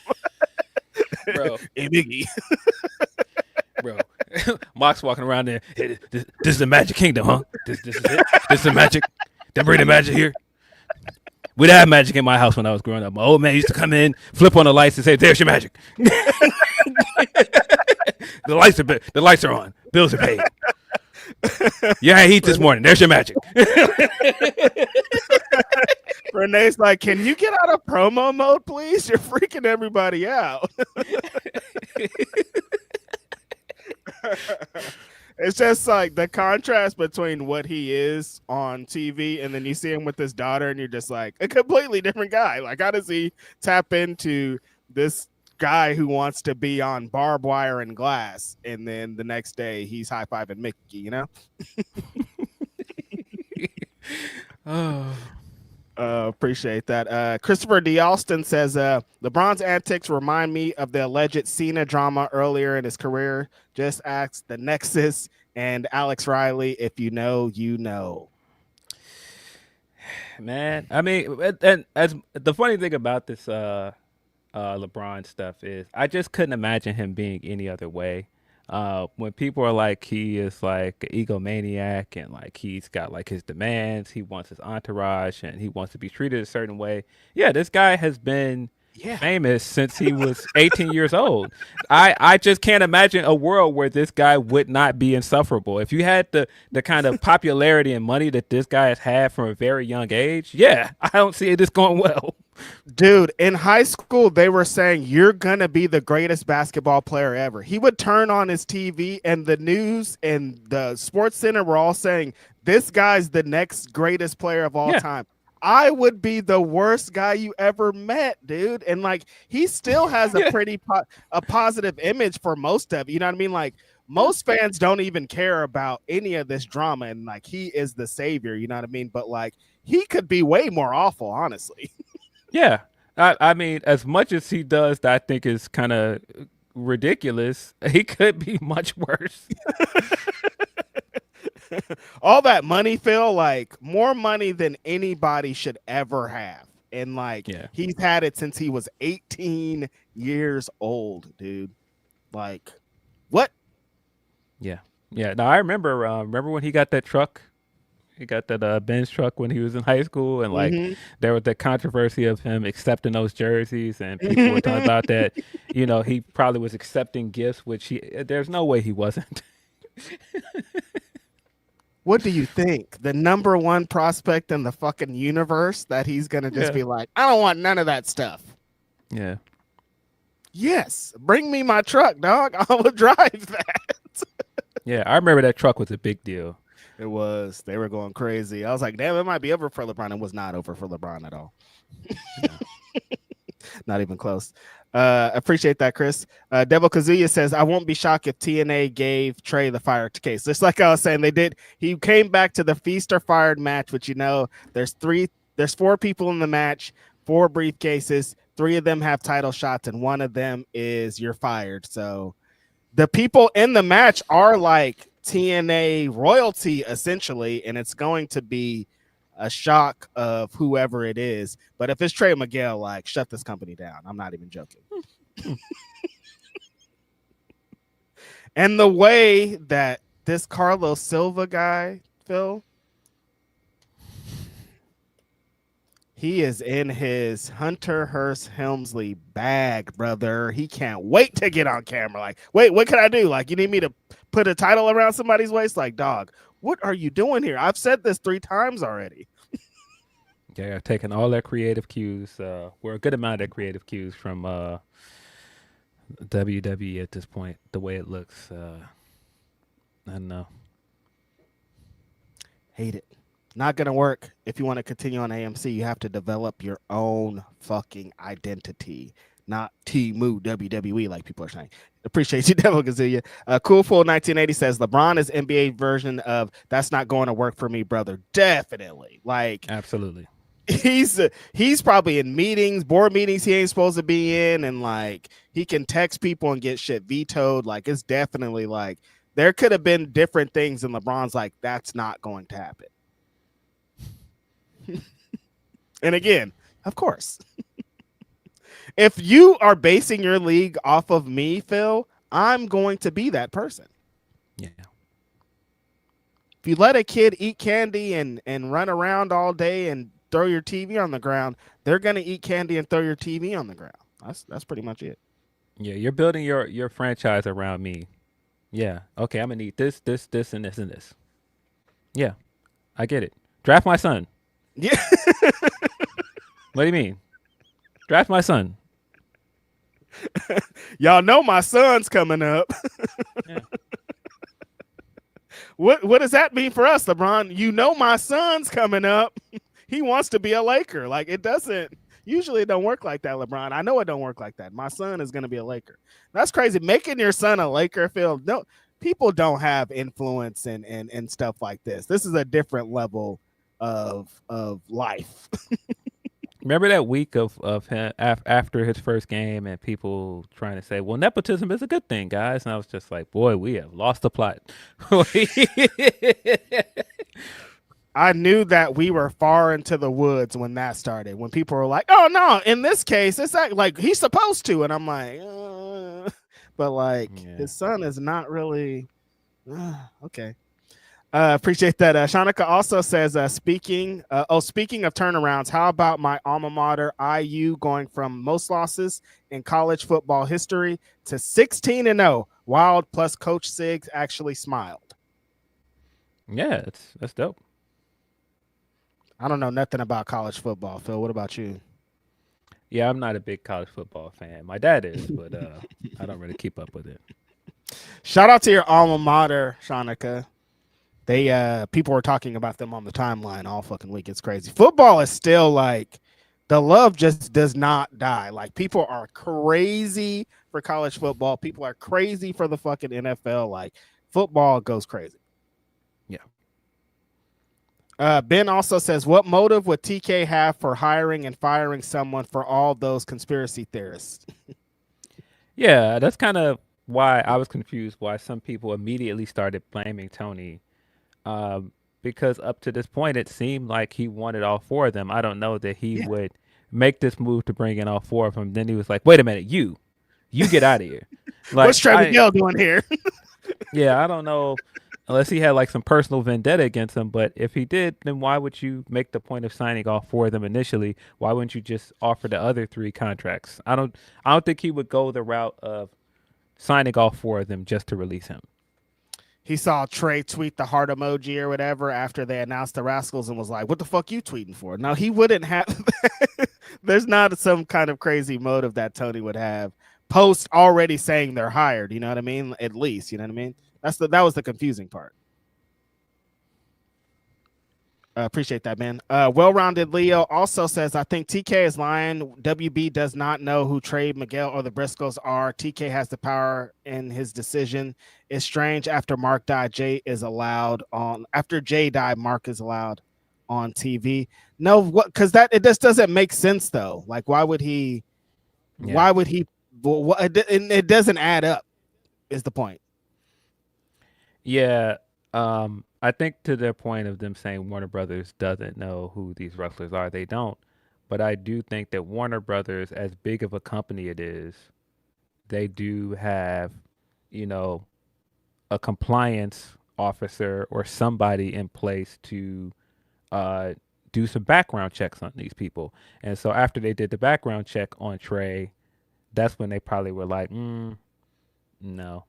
And again, well, really to your main point that they don't know Trey Miguel as a wrestler, they don't know enough about him. They only know that they found these tweets or whatever they found, and that's what they're basing it off of. And it's just like it's unfair to characterize him just off of one mistake or whatever else they found. But I can't see this being a completely a Tony call because there are so many other people there that have other things in their past that are still there. Like. I mean, just think about Sammy Guevara being there and all of those clips coming up of him saying things inappropriate and how he was allowed to apologize and move on. I don't think Tony would do that based off of the history so far with this company. It's not me trying to shoot Tony bail because I don't know Tony and I don't know his decision-making process, but we do have enough context here at this point that Warner Brothers has done this before, so it's not out of the realm of possibility. Absolutely. It just that is exactly that. They get to the background check stage, and then to them execs, they don't need to know Trey Miguel. He's just a name on a piece of paper. And if they see his name on a piece of paper and what they deemed as a wild tweet, that's all they need. They don't need to be like, well, he has this career in TNA and he's done all this to rehabilitate himself. They don't care about none of that. He's just a name on the paper. Yeah, Warner Brothers is just trying to cover their ass. That's what big corporations do. That's why they have a compliance department. That's why they have human resources and things at these companies. And if you guys think that World Wrestling Entertainment doesn't have the same thing, got a lot to sell for you. Yeah, it's exactly the same. It's everywhere. It's a big corporation. It's business. There's people up here that are dealing with stuff. Netflix is involved. USA is involved. There's all these people involved. You think that they're not going to have a say in even the littlest things at this point when they're controlling entities? There's too much money involved. Way too much. That's what it really boils down to. There's too much money involved to just look the other way if I think that this is going to affect our bottom line. And you're about to get me into the mud for no reason that we don't have to? Yeah. No, I'm good. No, just do this and it'll be fine. And that's what they did. Yep. Appreciate that, Leo. Grapple Geekery says, I miss frozen Thin Mints so much. Damn diabetes. Yeah, that makes sense. Mm-hmm. Damn, diabetes is horrible. Ravishing the black community. Stay safe out there, you guys. Appreciate that, Grapple Geekery. Devil Kazia says, what if Evil is Royce Keys instead of Hobbs? Bro, changing Evil's name to Royce is hilarious. He used to be Evil. Now he's just Royce Keys. He's a part of what is one of those groups' names? I couldn't remember the name of Sean Spears' groups. It's like the something, right? The Foundry or some shit, something like that. Was the Culling or something like that? The Culling, yeah. He's just a member of the Culling. Bro, Royce Keys. You know how funny that would be him coming out as Royce with his arms stretched, and he's got like Sean Spears and the other guys walking out in front of him. And he's like doing the entire like Bray Wyatt bit and everything with his arms stretched, like with the white robe and all that. Roy Skis, he has a varied colored past. Yeah, I mean, they're gonna bring him in and do some spooky stuff and let him wear white. He might as well just go to TNA and have like the Righteous coming out snapping in front of him. But that there's been some interesting New Japan talks about things like that, like Evil is going on. I saw that Drilla, you saw Drilla Maloney's post on Instagram with him in his NXT UK time with the NXT UK background. I didn't see that. Yeah. Why would he post that? I don't know. What's going on in New Japan, Phil? Yeah, a lot of contracts are up, I guess, soon. So I don't know. I don't know what that means. Evil, Gabe Kidd's one of them. I'm like, oh, it could get spooky around here. But this is kind of, January is usually like this because it seems like they do, for some wrestlers, especially the gaijins that come from elsewhere, a year contract, January to January. It feels like what a lot of people go through. So now there's a lot of talk of shit. If what they've talking about, like Bullet Club is gone. If Finley's gone, Gabe, Drilla, like it's gonna get spooky over there. Very. I mean, unless they're just gonna completely rebrand United Empire, but I don't know. It's rough. It's hard out there. The homie Corey David says, "Have y'all heard about Kendall Gray? She's up next." Yeah, she's. Sometimes, Phil, you just need to invest. You got it right now. We don't need to, no bells and whistles, no hoops. We got a hooper, put her up there. She's one of those. Yes. Kendall Gray's dope. Great in-ring talent from what I've seen so far. I already saw it when she was having the matches with Callie Armstrong because I've been like, nah, Callie Armstrong is next up. Shout out to her getting Rookie of the Year, Fightful Awards. But yeah, I think Kendall Gray and Callie Armstrong, they've got like two people that could eventually move to NXT, and they're going to do very well. I don't know why they're not using Homegirl from LFG more on NXT. It seems like she's been on Evolve recently, but correct me if I'm wrong, but wasn't the point of LFG to win a chance to go to NXT? That's what I thought, at least. LFG. Yeah, I don't know. Weird. But yeah, they got talent down there, like a good amount. Like it's about to get interesting in WWE because they're bringing in, with that talk of they're now going after independent wrestlers again, and this NIL shit didn't work out like how they wanted it to. Like it's about to get super interesting over there. Yeah, but they definitely have some wrestlers that are going to be next up, like Kendall Gray, like you said, Callie Armstrong, Tyra May Seals. That's the other woman I was thinking of, the Olympic gold medalist. Yeah. And like you got an Olympic gold medalist, dog. Yeah, and she just, like I said, she just won LFG. I thought that they would be using her more on NXT, and maybe that's coming later this year, but I thought it was off to the races with her. Dude, strap the Rocky. You got an Olympic gold medalist. The story is there. There's nothing that needs to happen. Appreciate that, Corey. Grapple Geekery also says, I love Mox confronting Don. Meanwhile, Denise has joined the Don Callis family. Yes, she has. What are the odds? Still waiting for Jericho's WWE debut, though. Wait, what is the bit here? Like, because now I just think of like the entire Don Callis family, and like Denise is like sitting there with her like, like her scowl, like, Apparently, because Denise was on with Sean for the Fightful Awards, and they gave Don got an award, and somehow Denise got into the family through this Don Callis award thing. And the Royal Rumble's coming up, my homie Grapple Geekery. Jericho is just waiting in the wings, my brother.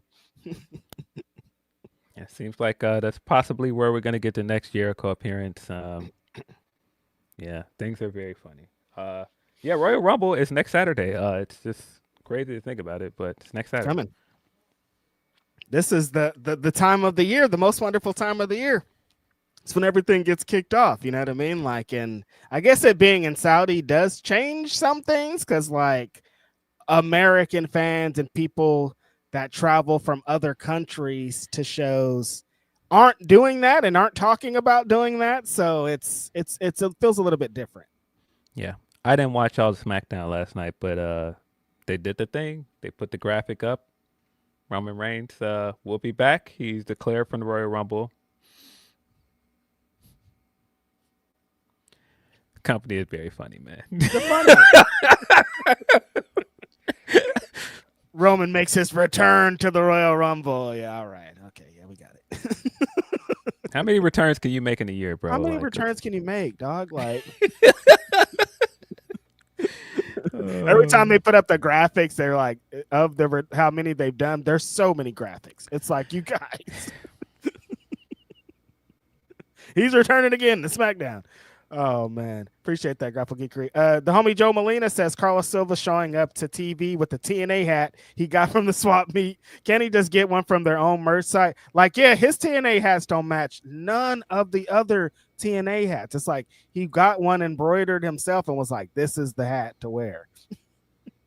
Yeah, it kind of looks like the Floyd Mayweather money team hat. It kind of has like the same like big lettering.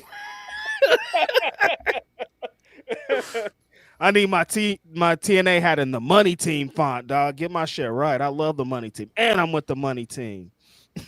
And I'm with the money team. Oh, Ray J, bro. I wish Ray J wasn't so nuts, man. He's nuts. And I'm with the money team. Oh. You guys don't know what that's in reference to. Ray J and Fabulous had a scuffle, and he went on to the radio, the Hot 97 radio, to air his grievances. Or was it Breakfast Club? Was it Breakfast Club or Hot 97? It was Breakfast Club. One of the most memorable Breakfast Club moments ever is him calling in and ranting and raving. But the entire chain of events that got us here is so funny, man.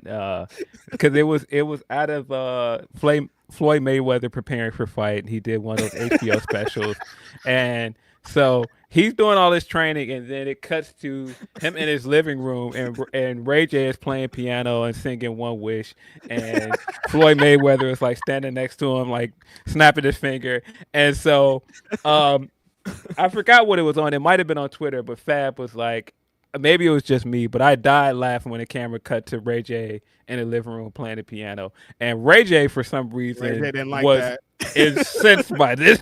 He turned into fucking Joe Pesci, Phil. He's like, am I a clown to you? Like, he started going crazy. Bro, he started going nuts about it. There's like the famous Breakfast Club clip of him threatening Fab, and then Fab calling in afterwards, and he's like, nah, that wasn't him. That wasn't Moesha's brother, man. That wasn't him on the phone. That was Tupac y'all had on the phone. I don't know who that was. I just kept that line, like, and I'm with the money team. I just have randomly said that for the last 10 years. And I'm with the money team. He was so mad. Oh, but Ray J's wild. He need to get help, dog. I'm sorry. That was a great funny moment in his life, but the shit he been on recently, get my guy some help. He is wild. Please get some help. Ben also says the real prize of LFG is to rub up on the greatness of Bully Ray. Yeah, hopefully they figure it out with Tyra May. So. Yeah, Bully Ray, TNA commentator, or I don't know what the fuck he's doing, but yeah. And then the homie Dan Jackson says they still building the stadium in Saudi. I think that's still in construction as we speak. Yeah. Like what, dude? We got a week to go. They're acting like this is FIFA, Phil. They're building stadiums just for this event. Like, what the hell's going on? I don't know what's happening. I appreciate that, Dan. That's all of our super chats. Yeah, appreciate you guys for sending your super chats. We got a few humper chats. Got some from Tony P. Says, so Reg, why is there rumors of y'all trying to get Wiggins back from us when we didn't want John? Sad to see Jimmy get hurt. Now you only got Steph and an asshole that thinks my team has a dirty player and honestly thinks he is the standard for sportsmanship. Listen, we need help. Look, Kaminga's been an issue. Wiggs is, I don't know, man.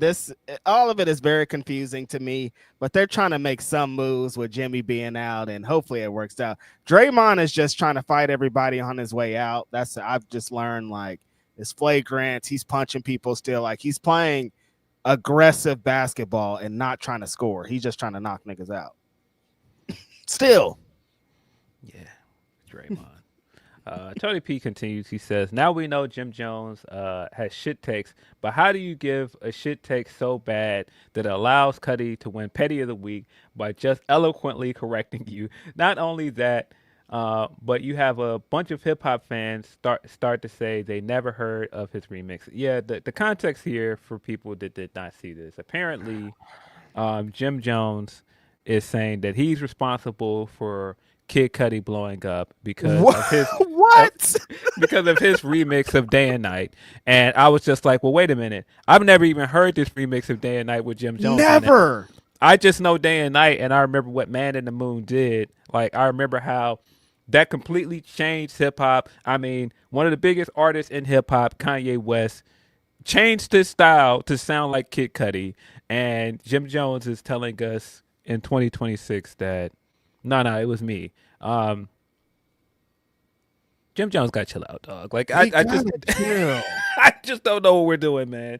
Like, if anybody, like you're saying, can take record for that, it's Kanye. Like, if anybody could say I'm the reason that people know of this guy, it's because of the rub of Kanye. I didn't even know there was a Day and Night remix with Jim Jones. I'm like, wait, I'm just learning about this. What do you mean? Yeah, even A Kid Named Cudi, his mixtape before he came, like, this guy was already bubbling in the mixtapes. He was already. I was reading magazines at fucking Borders and Barnes and Nobles, and they were all talking about this guy, and not one article was like, Jim Jones is the reason that he did it. Don't nobody care about no Jim Jones. If you were here and you know from the blog era, the way that the big three is the big three now, and it's Kendrick, Cole, Drake. At one point it was Wale, Cudi, and Cole. Like, they were like three of the most talked about artists at one point during the blog era. Cudi was like considered like the next big thing at one point. It had nothing to do with Jim. I don't know what he's talking about. And as me as a rapper and as a black man of a certain age, there's like a couple of shifts in hip hop for me where we always talk about it because he's your favorite rapper. But when Kick Push came out, like, it felt like the world was changing. It's like, wait, there's a rapper from Chicago talking about skateboarding. Like, your brain couldn't even comprehend what was going on. And it like opened up a different realm for me. Kid Cudi was the same way. When Kid Cudi came out, I was like, wait, what's this guy's talking about? Like depression and like being in different spaces and like not the other shit that rappers are talking about at this time on a mainstream level. He's like, I'm a rapper, I'm at this space, but also shit's fucked up. Like, he just really opened up a different lane for what's going on. And again, Jim Jones was nowhere to be found. I don't know what Jimmy's talking about. Cudi's given us so much great music, has given us so many great moments. I still think about him doing his Kanye with the Henny, hilarious, bro. But the magazines used to be like Wale. When Wale got the Lady Gaga, like, things were different. They thought these guys were going to be the next generation, and they were in certain aspects, but they were supposed to be like what Drake became, you know? Yeah, no. At one point it was Wale, Kid Cudi, that was talked about a lot. Asher Roth, Charles Hamilton, like, damn. The conversations were different, bro. Yeah. Dom Kennedy was in there, a couple of West Coast guys. Yeah, it was a different time at the blog era. Yeah, Cool Kids, where it's like Cool in talks Kids. a lot. So, yeah. Pac Div, also California. You and I, also California. Damn, man, what happened to the times? Yeah. Tony P continues. Hell, I've heard the Pitbull remix and never heard the Jim Jones had one. Hold on. The what?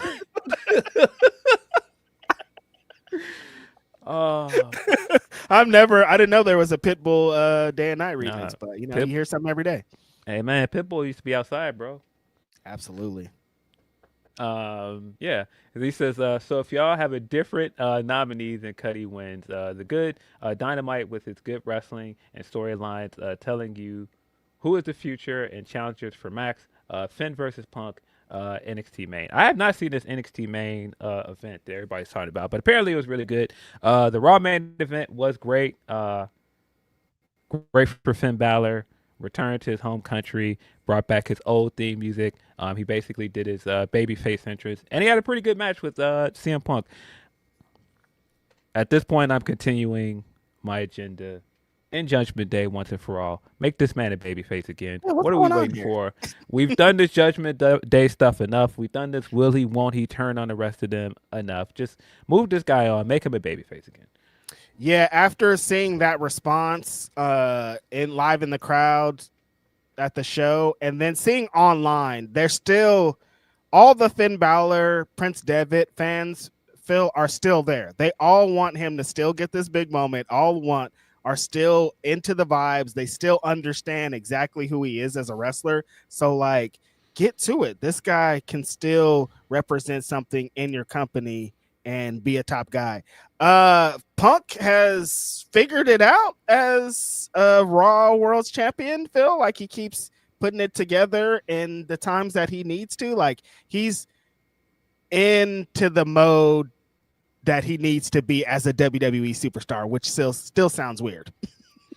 Yeah, I still think the thing I enjoyed about the AEW run is that he was just showing up weekly in wrestling, and the matches were good. And so I'm not surprised when they just give him the opportunity as world champion to be a fighting champion that, yeah, he can still have good TV matches because that's what he was doing in AEW. Like, he was doing promos, but it was less about coming out and trying to cut a CM Punk promo every week. It was no, I'm actually here with my workers boots on. I'm actually trying to have matches with a bunch of the AEW wrestlers that are considered like future stars, and I think there hasn't been enough of that with WWE since he's been back. Right.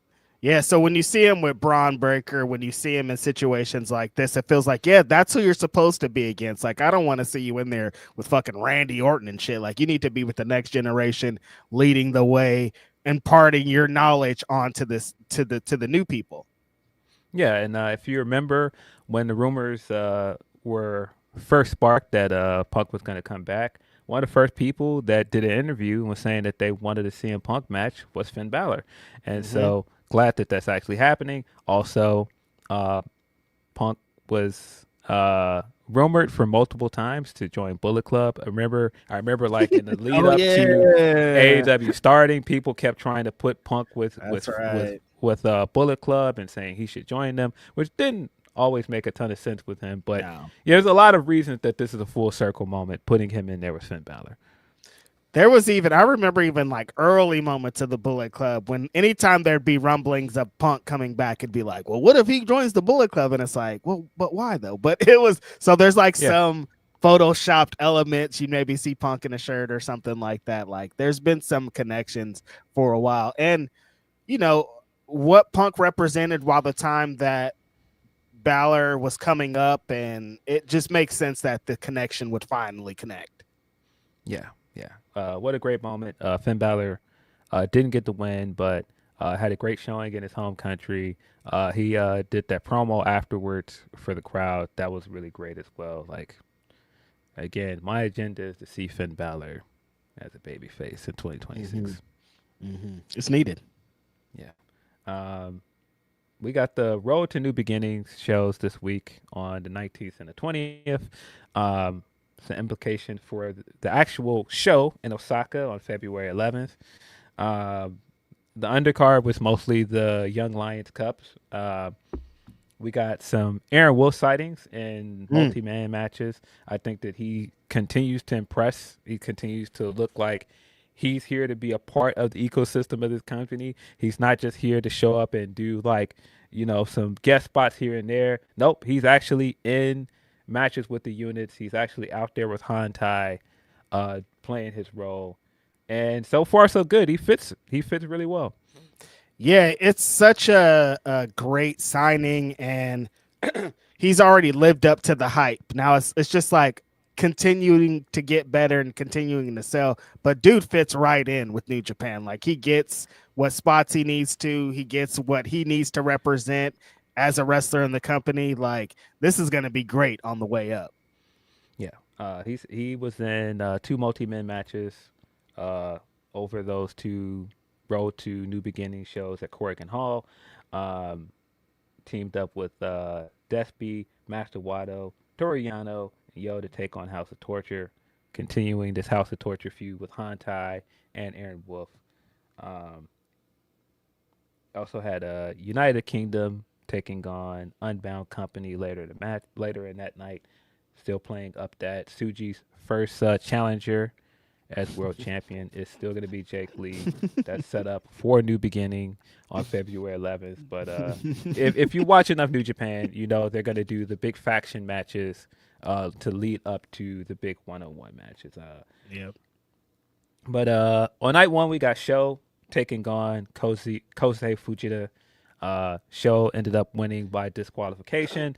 That's to set up their junior tag team match on the next night. We also had Kanemaru in the same kind of situation, taking on Robbie Eagles. Both of the House of Torture guys picked up wins. Nefarious Means was what it was.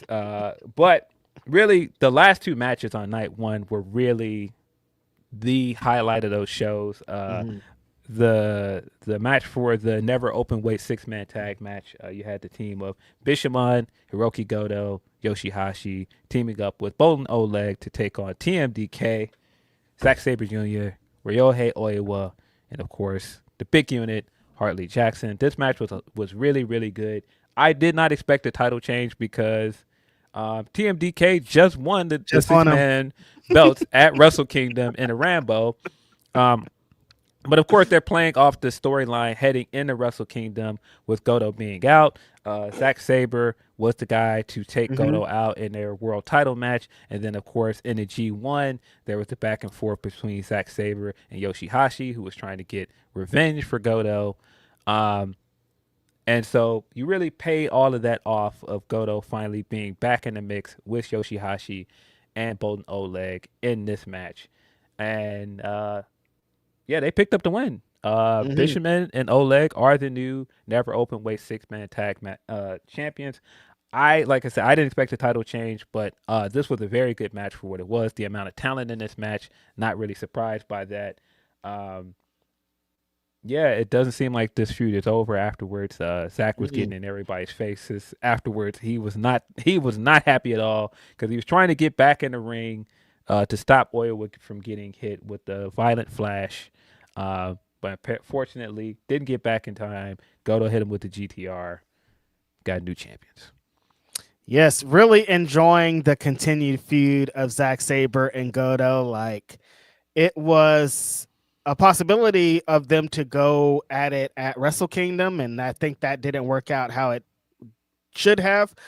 Interesting that it kind of turns out that it feels like they wanted to give Zack Sabre a big moment at Wrestle Kingdom and giving them the title win at the Rambo, because immediately getting it off of them days later, it feels like at this point, a couple weeks later, is a super interesting thing. But again, with the run that Goto had as the world champion last year, I think you want to continue to put him into prominent positions like that, dealing with the houses he can bring and everything kind of attached to him. Like, this does make sense.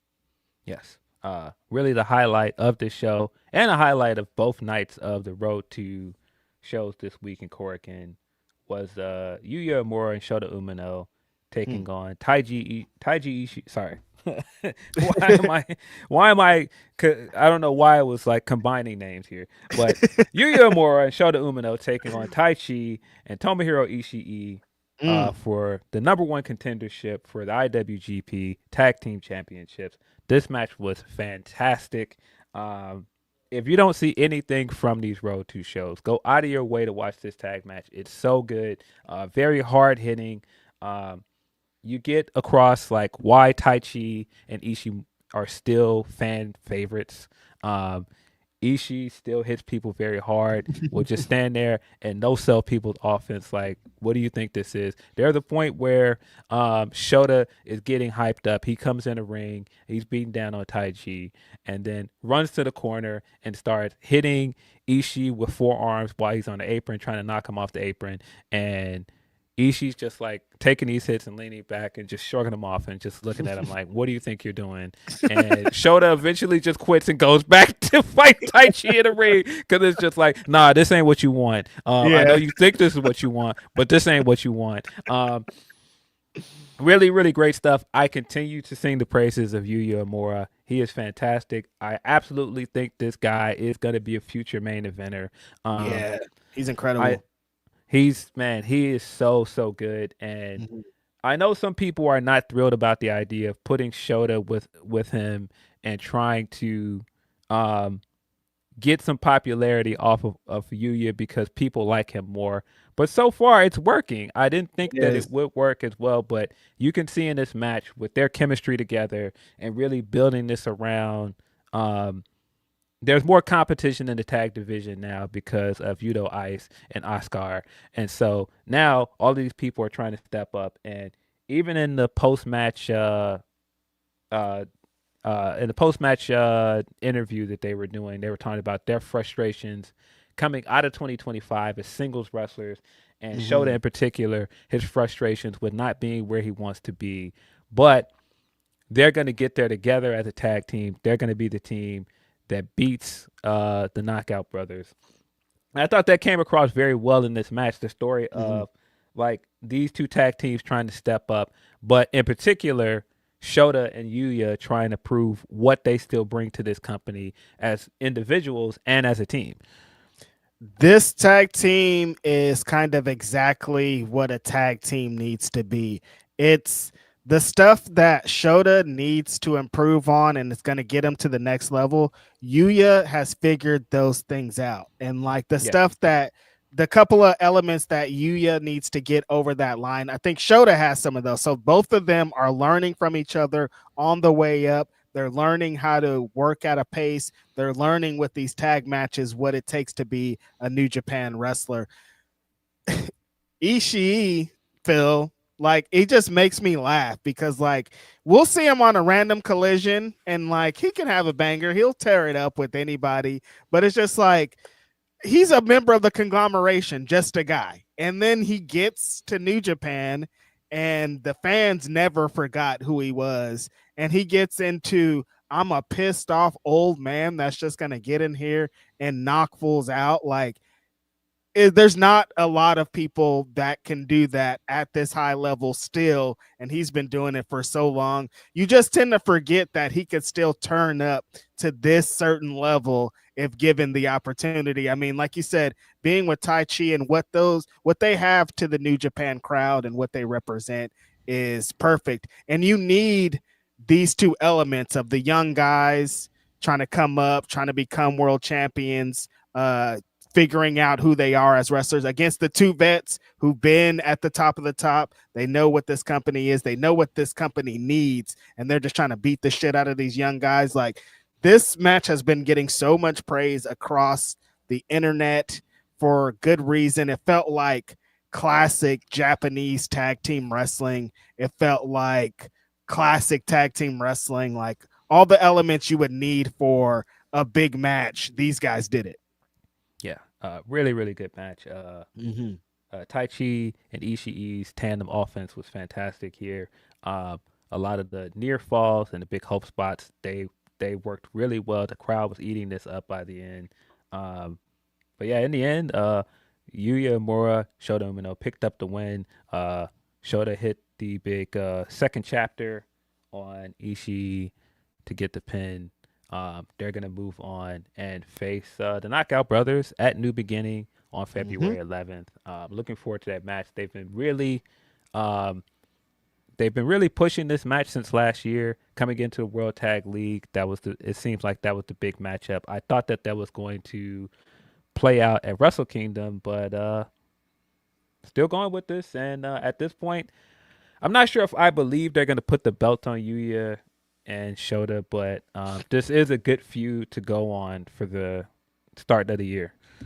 Yeah, and it wouldn't be the craziest thing if they did. You don't want to add some extra confidence to these young guys. But the Knockout Brothers are pretty tremendous, and the energy that they're bringing right now, I don't know if it's time. So it's going to be interesting on February 11th.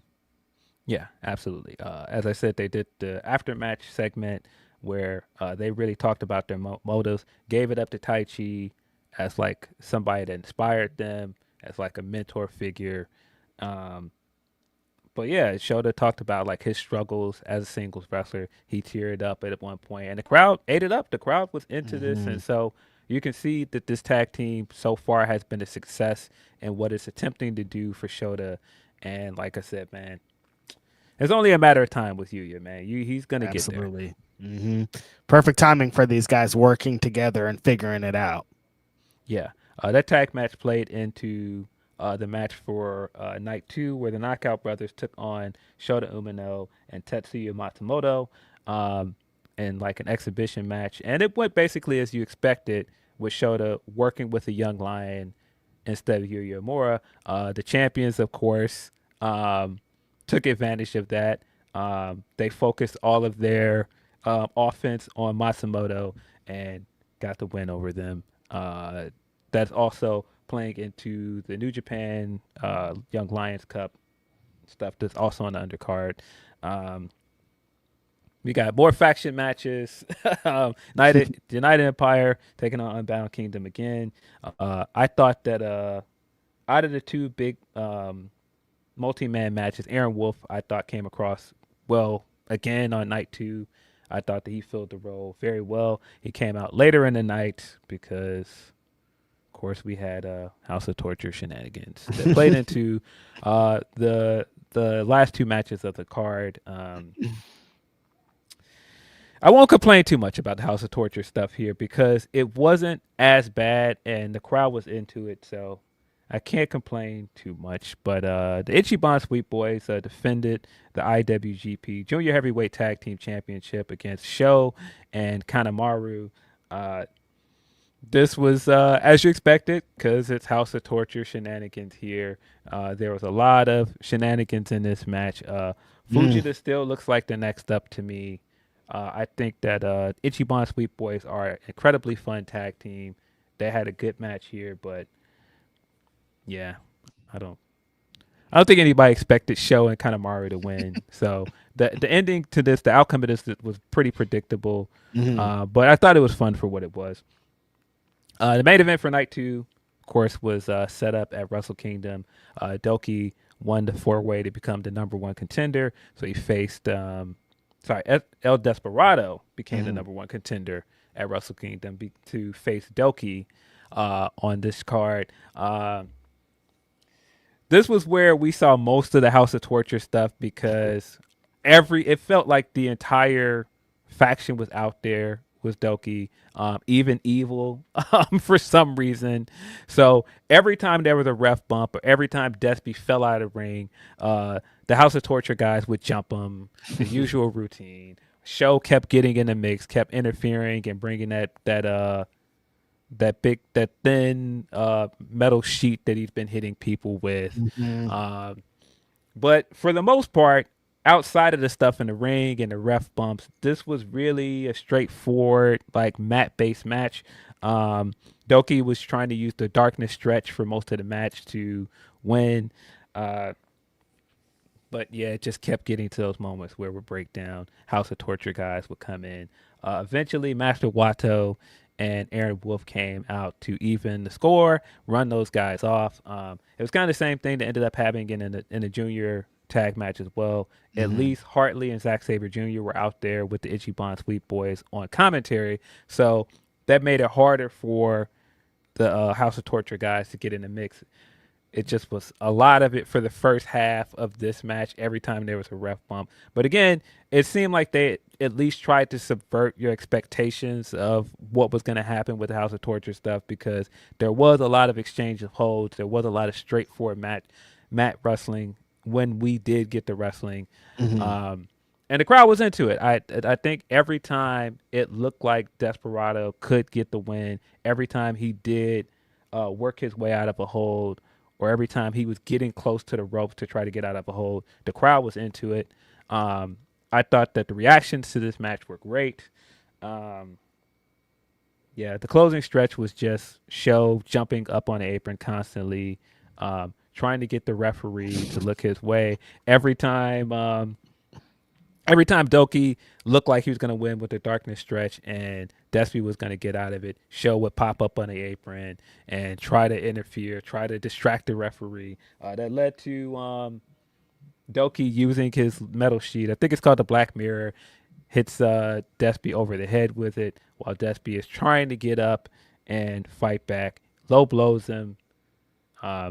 Hits him with the big suplex move. He hits the suplex de la Luna to get the win. Doki is still your IWGP Junior Heavyweight Champion. Whew. Can't say that I'm really shocked by that, because it didn't feel like this was setting up for Despy to just beat him, especially after Wrestle Kingdom. I have to assume it's probably still going to be Kosei Fujita that ends up beating Doki. I just don't know why we're continuing to stretch this out. I don't know why we didn't just do that here. Right. But at least this match was good for what it was. I was never worried about that. And even when we talked about it after Wrestle Kingdom, I was never worried that the match wasn't going to be good, because these two have good matches. They've had better matches, of course, that did not involve House of Torture shenanigans. But I still enjoyed this as a main event. I thought both of the Road 2 matches had a lot of good wrestling on it. There's a lot that it also teased to look forward to for February 11th in Osaka. Just get that card up in front of me. It's an 8-match card so far. It's got a tag match. The Unbound Company, Hiromu Takahashi, Taiji Ishimori will be taking on Francesco Akira, that just got back, just back in action, and Jacob Austin Young. It's also got the Katakata brothers. Did not know that was the name of their tag team. That is hilarious. Katakata brothers, Shingo Takagi and Drilla Maloney will be taking on Great Khan and Anare. The team of, the newly crowned Never Openweight 6-man tag team champions will be facing TMDK in a rematch as well. I didn't know that was official, but of course it makes sense, like I said, with the ending of the match that we got on night one, that there's still tension here. Very strange how they decided to do this, to do a title change and then just do the rematch right away at New Beginning. But yeah, back-to-back stuff. Gabe Kidd will be taking on Andrade El Idolo. That should be a fire match. That's going to be a number one contenders match for the IWGP Global Heavyweight Championship. Of course, they teased that at Wrestle Kingdom and at New Year's Dash. Very much looking forward to seeing how those two guys will interact with each other. Yeah, with the talks of Gabe Kidd and whatever his contract status is, this gets extra interesting. I think that Andrade has been on fire in all of his matches that he's had post WWE, so this is going to be interesting. I like both outcomes of that. If Gabe Kidd wins, we continue the stuff that he's had with Yota Tsuji going on for a minute, and if Andrade wins, we get Andrade and Yota Tsuji. So win-win here. Yeah. I'm going to assume Andrade is possibly going to win here. I think we're heading towards Andrade versus Tsuji, which sounds like fire to me. Yes, absolutely. That's going to be a hard-ass match. David Finlay will be taking on Callum Newman. Aaron Wolf will be defending his Never Openweight Championship against Ren Narita. They've, of course, been teasing that and setting that up in the two Road 2 matches as well. Then, of course, the match that we're heading to after the results of the main event of night one. The Knockout Brothers will be defending the IWGP Tag Team Championship against Shota Umino and Yuya Uemura. And, of course, the main event will be Yota Tsuji versus Jake Lee. And people are still so excited about Jake Lee being in this match. This is sarcasm. People have been very pointed with what they're saying about this, and they want to get it over with already, but it is what it is. I think Tsuji's going to make the most out of his moment here and get the best he can out of Jake Lee, and then we'll be moving on to something else. Yes. Yeah, they've only set up 2 matches, I believe, for the New Beginning in U.S. show that's at the end of February. That's going to take place in Trenton, New Jersey. So far, it's just El Phantasmo versus Konosuke Takeshita for the New Japan World Television Championship, and Tomohiro Ishii defending the Strong Openweight Championship against Boltin Oleg. Oh, the Strong Championship, huh? They wouldn't found that in some crazy back room, huh? Yeah, it sounds like Shuri will be on this card as well. They have not announced what her match will be. I know they've announced some other wrestlers, but so far we just have the announcement of those 2 matches. Yeah, no, Shuri's going to fucking tear it up. That's going to be dope. Yeah, very much looking forward to that. New Japan, it's going down after old Wrestle Kingdom, huh? Yeah, it seems like they are still going to try to have a presence in the U.S. I still don't know what's happening with New Japan Strong as a brand. Seems like it's going away. So, I don't know. I'm just sad because California played a nice role in the development of New Japan Strong and a lot of those shows, and like we're not super in the mix like we were previously, and I hope that we get back in the mix. Yeah, I was surprised we didn't get a Battle in the Valley announcement because that's usually the first big U.S. show right after Wrestle Kingdom. Damn. So I don't know. I don't know what that means. I thought they were pretty live shows out in San Jose and in other places. So hopefully they get back to it. Yeah. We still have a few Humper chats left. I've got a few from Tony P. Okay. He says, surprisingly, even the end of Impact this week when the system was good, the bad, my Canes losing, added fuel to my hate of the state of Indiana. Hey, man, no love for Indiana. You're going to get no sympathy from the homeboy. He says, my Heat WWE creative team, Unreal exposed the hell out of them. Lack of time given to the North American women's wrestling. Yeah, I have no interest in Unreal, guys. I see every time the clips pop up and people are talking about it, I just have no interest in it. It's just, right? It's not for me. Every time a clip, because the clips are going crazy this week, and every time I was just like, oh, God, my stomach hurts. I don't want any parts of this. I haven't watched the full thing. I didn't watch the full season 1. Like, it just, and now it's extra with the stuff and like Bruce Pictured and everything kind of surrounded. I'm like, I'm not for me. Yeah. No, this whole, look, we're giving you a peek behind the curtain, and this is real, but it's clearly like a scripted reality show still. Yeah, I just don't really care for it, and just the discourse around it is just no thanks. I'm good. Paul says you need to be a fan, Phil. Stop watching as a critic. Watch this show as a fan, because that's all that you guys are doing. I guess. But you can't have your cake and eat it too. That's what, because I feel like he's like, be a fan, but also here's all the creative insides. Here's all, like, it's like, what do you want? Do you want them to be fans, or do you want them to be involved? You're sending out mixed messages. Yeah, because you keep trying to put out stuff to put out fires. Like, I said it last week, but I thought it was really nasty that they aired that clip from Unreal where they tried to make it seem like, well, R-Truth was never even fired to begin with. I don't know why he got on the internet and Yes. said that. I thought that was nasty work. And R-Truth responded to it again. He was just like, "Well, look, man, I know the phone call I got. I know what, I was told by my representation. And yeah, when you're told don't show up here like you're usually supposed to for work, then what do you think that is? It sounds like a firing to me." And yeah, it just seems like they're trying to just control narratives with that show, and it's just not for me.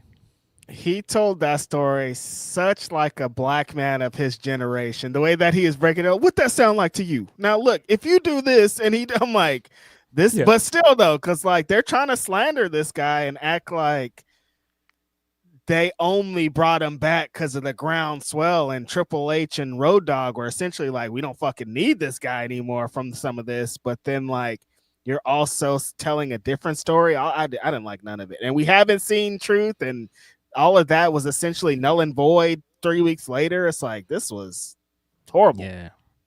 Yeah. Some of the stuff with women's wrestling, I'm not sure what to make of it either, Tony. Um, I thought that we were heading in a great direction with AEW's women's division, and we have gotten some great things like Willow winning the title, Willow winning the TBS title, and yeah, the further and further we get away from that tournament, the more and more I feel like they should just put the tag titles on Tony and Mina. Because that was about to be my next question for you, Phil, was like, is Tony Storm being wasted away? Just being like, I understand what they're trying to get her to do. And like this week was pretty glaring with the tag match that they aired, because I was like, this tag match would have had way more stakes if there were some tag team championships involved in here that are not on the show, that are not being defended. So it's like, what's going on here? Yeah, I don't get it. It kind of feels like Tony and Mina are directionless at this point. Yeah. And I'm not saying that you had to put the belt on them so that they have a direction, but I just still don't like that. It seemed like you were heading in a direction with the overarching story of the tournament.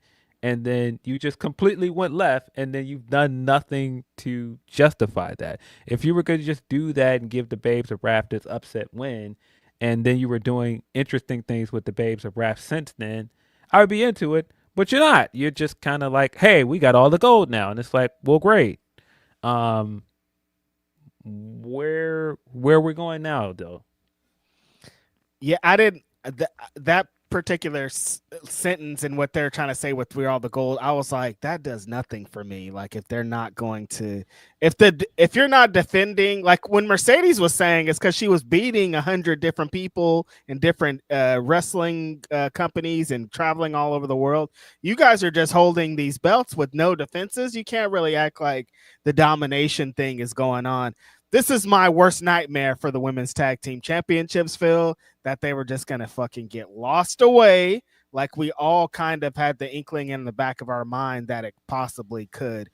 Immediately doing the Willow has 2 belts, so we can't focus completely on one. I hate it. Just put the tag team championships on Tony and Mina, or on Penelope and Megan Bain, and let these be a different subdivision that tag teams and this division is being developed. But if we're just going to do this, they're hoarding belts, or they're doing this belt collector thing, and the women's tag team division is lost in it, I'm not into it. Yeah, I agree, Dex. It seemed like, because that was my prediction going into the tournament. If you remember, I thought that Megan and Penelope were going to win the tournament, and then you would have had all these other ready-made feud for them coming out of the tournament, but then Penelope got hurt, and I'm sure that changed plans. I just think if that was the case, I still don't understand why you pivoted to Willow and Harley if you were going to put the TBS title on Willow. Because wouldn't you just pivot to the Love Bombs, and then you can get it back, get the belts back to Megan, or get the belts to Megan and Penelope by beating them, which would make more sense. Yeah. But yeah, there was discourse about the Tony stuff, because there's a clip of Meltzer and Alvarez talking about it, and oh yeah, the discourse was what you'd expect. Oh, well, the usual. It should be somebody's turn, and this person is overpushed, and blah blah blah, and yeah, that was But like, yeah, I hear you guys. the way that we've talked about Toni Storm, and like, she was not the biggest in just the women's division. She was one of the biggest acts in AEW as a whole, and like, she's kind of lost away. That doesn't make sense.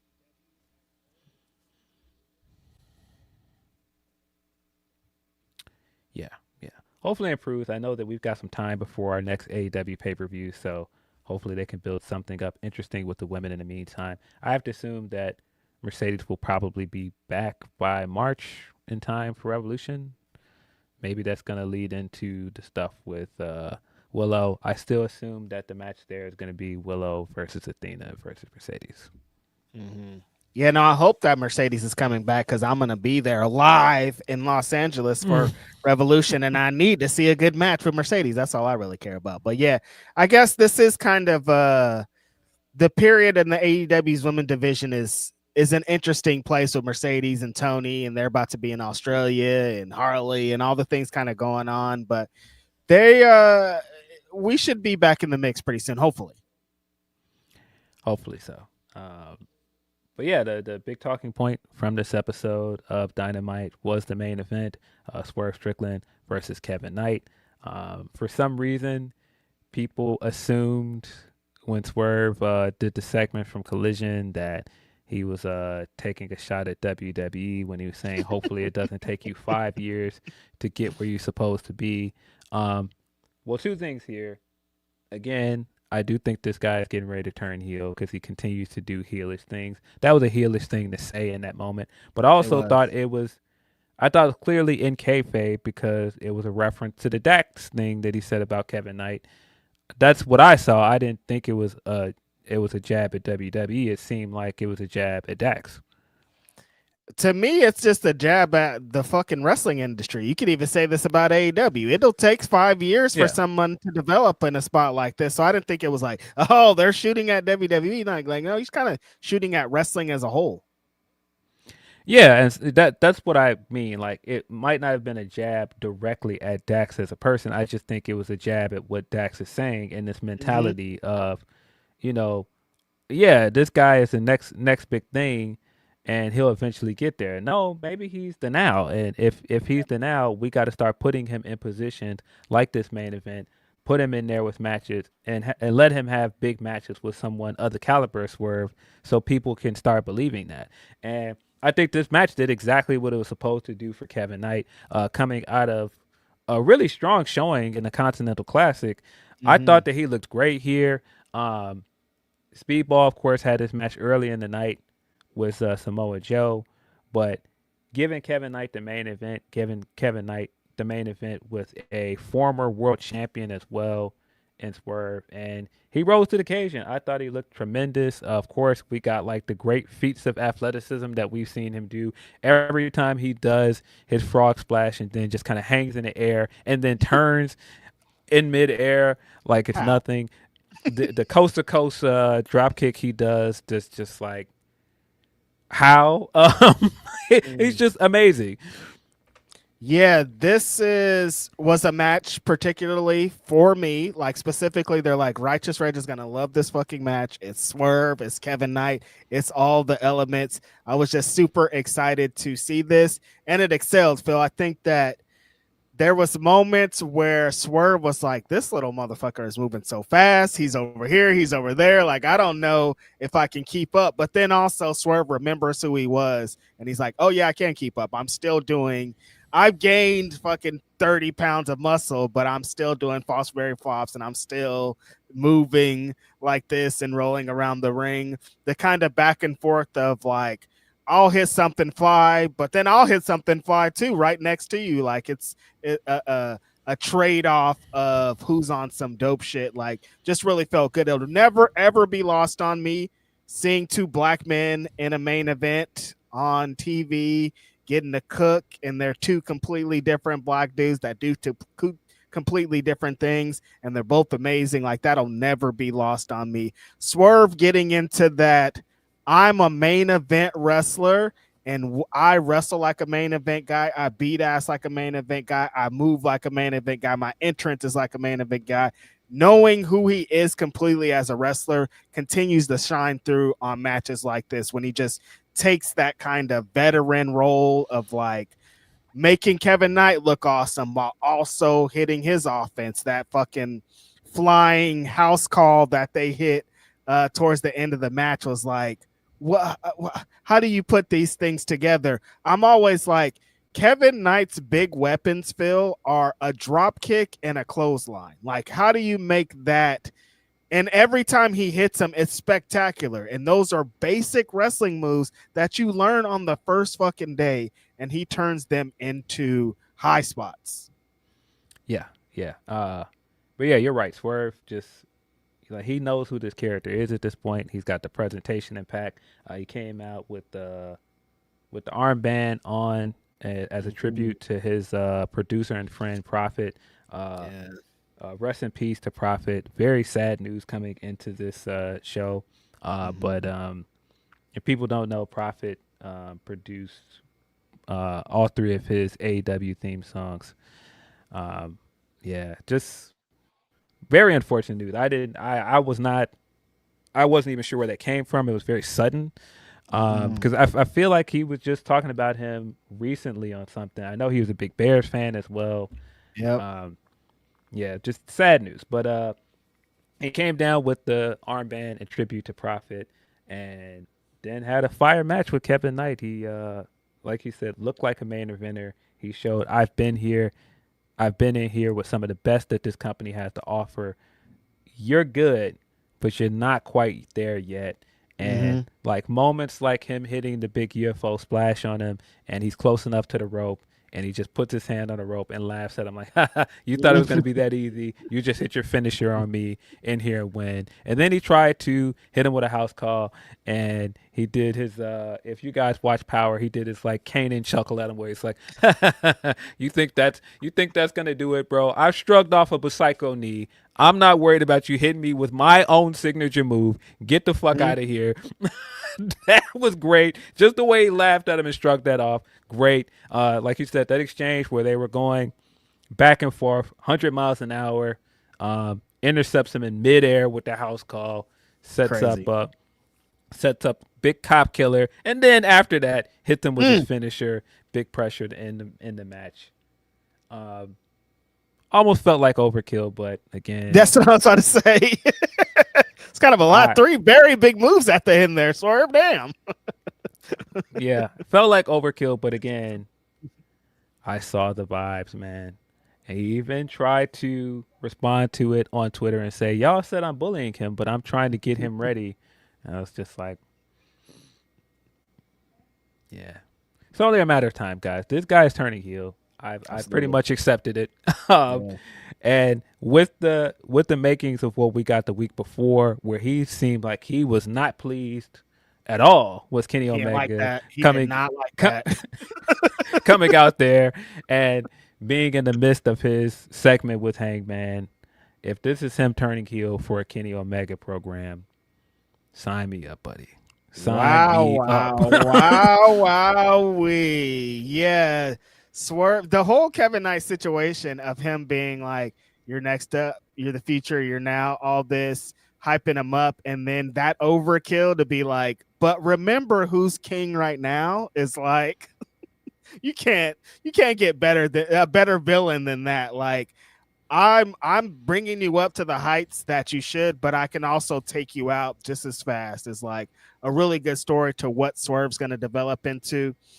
Like we talking about Kenny Omega having that super fun match with Josh Alexander in this same show and getting into a little bit of mud with Swerve, and we don't know where that's going to lead. We've been talking about this match. Every time they talk about dream matches, this is one we talked about. Soon as Swerve came to AEW, we're like, we only want to see Kenny fucking Omega book the match. We've been waiting for a one-on-one match of this caliber for a long time. And if we're going to get there with Swerve as a heel, I'm all in. Yeah. This kind of reminded me of the Osprey match in some ways. Mm-hmm. And hey, I like you, but you're in the way. Yep. You're in the way. I've been saying since I came back from injury, my goal is to be world champion. Yeah, you're gonna get there one day, and I'll see you when you get there. But for now, you're in the way. I'm heading up back to where I was, to the top of the mountain, to be AEW world champion. Yep. We talking championships and you're just like trying to have a good time and excel and get to that place. I'm already to that place. Yeah. Super, super great match to end the show. One-on-one matches with stakes and meaning will always beat all. And this did everything it needed to do for both guys. Swerve moving forward into that world championship. Kevin Knight continuing as an AEW Trios champion and continuing to become one of those guys. How did you feel? There were some also people were like, they set up these matches with these young guys and all the young guys lost, but I didn't look at it that way. Like I didn't look at it as Jet Speed they lost or they didn't, this moment didn't mean anything. I think what both the guys did on Wednesday meant a lot. Yeah, Speedball had a really good match with Samoa Joe. Some of those kicks in that match, I was like, bro, yo. Some of them kicks, Phil. Oh my God. Yeah, some of those kicks by the end of the match, I was like, is Joe okay? Because bro, he was laying them kicks in. Dog, foot to mouth, dude. Some of those kicks were so hard and so on point that yes, it looked like Joe was loopy at the end. I'm like, hold on a minute, Mike. Take it easy out there. Those were some brutal. I know you gotta like in Speedball's brain, he's like Samoa Joe. This guy, I've seen him. You gotta beat his ass to beat him. And he came in there and was really throwing those kicks, and it was those are some touchy moments. But yeah, I don't think him losing to Speedball losing to Samoa Joe does anything to harm him. I don't think Kevin Knight losing to Swerve harms him. I think it helps both of them. Yeah, I think especially Kevin Knight, because he rose to the level of competition in there with Swerve. He didn't win the match, but he came out of the match looking like exactly what you want him to look like, a next up-and-comer. It's just a matter of time before he gets that big win, before he gets the thing that's going to push him up to the next level. And like I said, Speedball was great in this match with Samoa Joe, but this is Samoa Joe we're talking about. The way he won the match by quickly hitting that muscle buster before Speedball could recover. Now he was on his heels. He was he had Samoa Joe fighting for his life out there. Joe was like, hold on a minute, let me kill this guy because he's trying to take my damn head off. But yeah, Kevin Knight, I don't know what more we can say about this guy. He's getting better with every performance. He understands what it is to be a TV wrestler. The crowd gets it. He knows when to connect. He knows when to look at the crowd. He knows when to play it up. He's 100% himself. Like, that's one thing the homie Eric Stevens tweeted a few days ago, just about for independent wrestlers to kind of stay the course, and seeing a signing like Alec Price and Jordan Oliver of like, these wrestlers can be exactly who they want to be. They could stay these same wrestlers, like knowing that you can bring your exact indie wrestling persona to the mainstream and you could become world champion is such a great addition to pro wrestling. I think AEW plays a big role in that. And we saw a lot of that this week. Like Kevin Knight came up on the independent scene. He was a New Japan young boy, came up in the dojo, and all that is shown every single week in AEW, and it's improving and help him become a better wrestler and in a different class than a lot of wrestlers in his same, years and the same kind of status. You know what I mean? He's just totally different. And we talk about second black AEW world champions. Like, dude's carving his lane, Phil. Dude's carving his lane. Yeah, he's going to get there, man. I really do believe that. But yeah, I thought for the most part, strong episode of Dynamite. Great wrestling.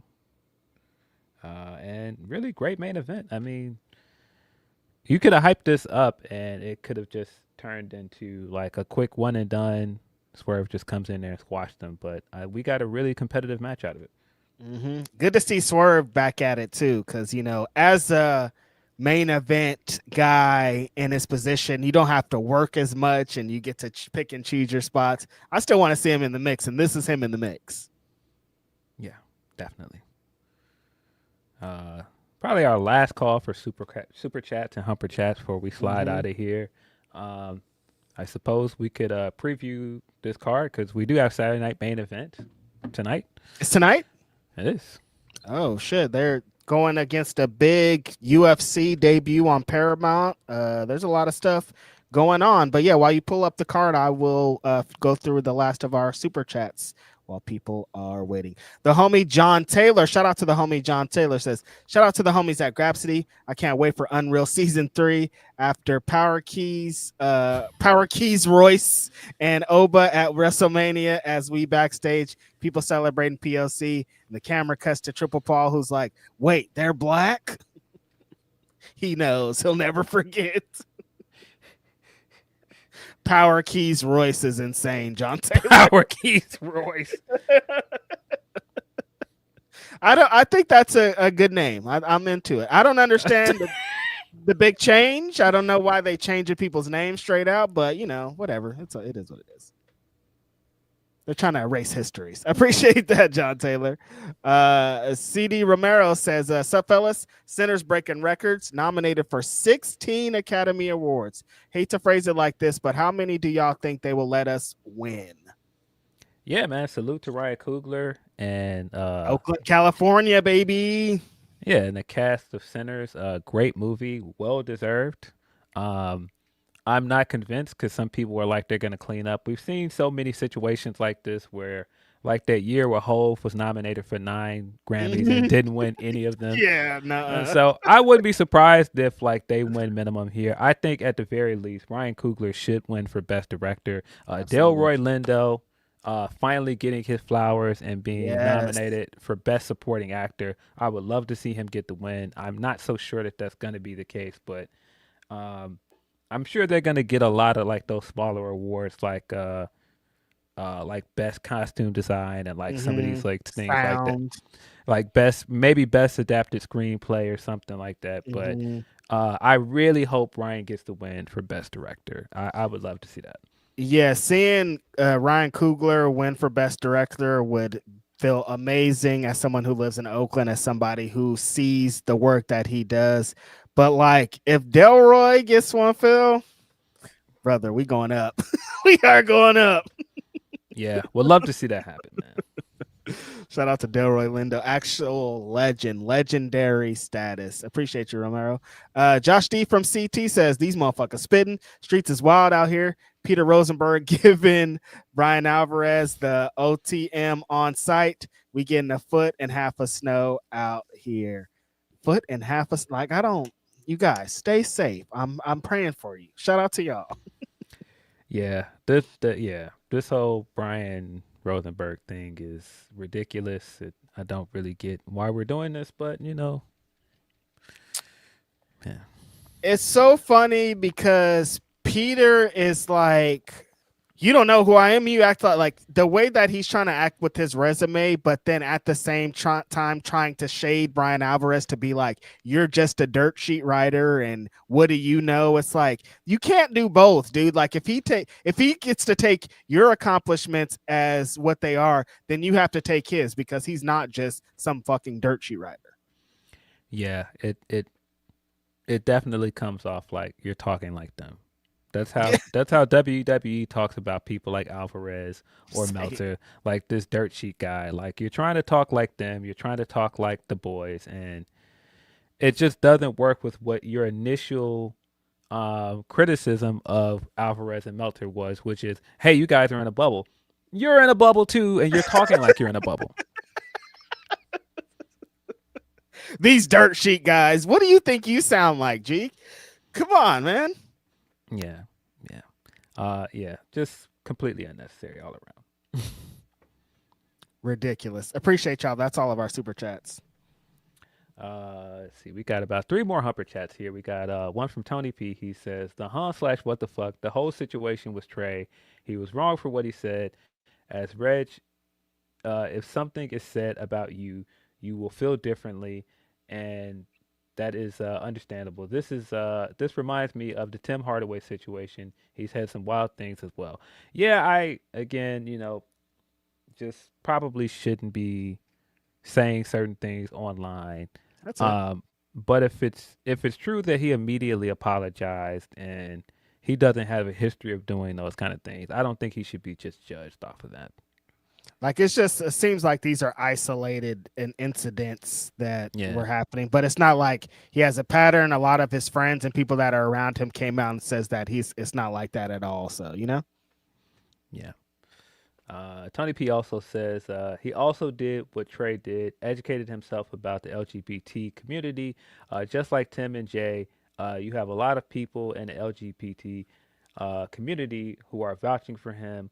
Glad he was allowed to go back to TNA though. With that said, fuck this code and fuck ICE. Peace and love. Yeah, appreciate you, Tony. They got one from Dex Baker. He says, just to read the preview for DC's AEW comic. Apparently, Mercedes is a cosmic belt collector in the DC universe too, canonically. And Exodus commentary with Booster Gold and art of Mox and Batman squaring up. Oh yeah, it sounds cool. Mox and Batman squaring up is hilarious. Mox would love that. That seems like right up his alley. Yeah.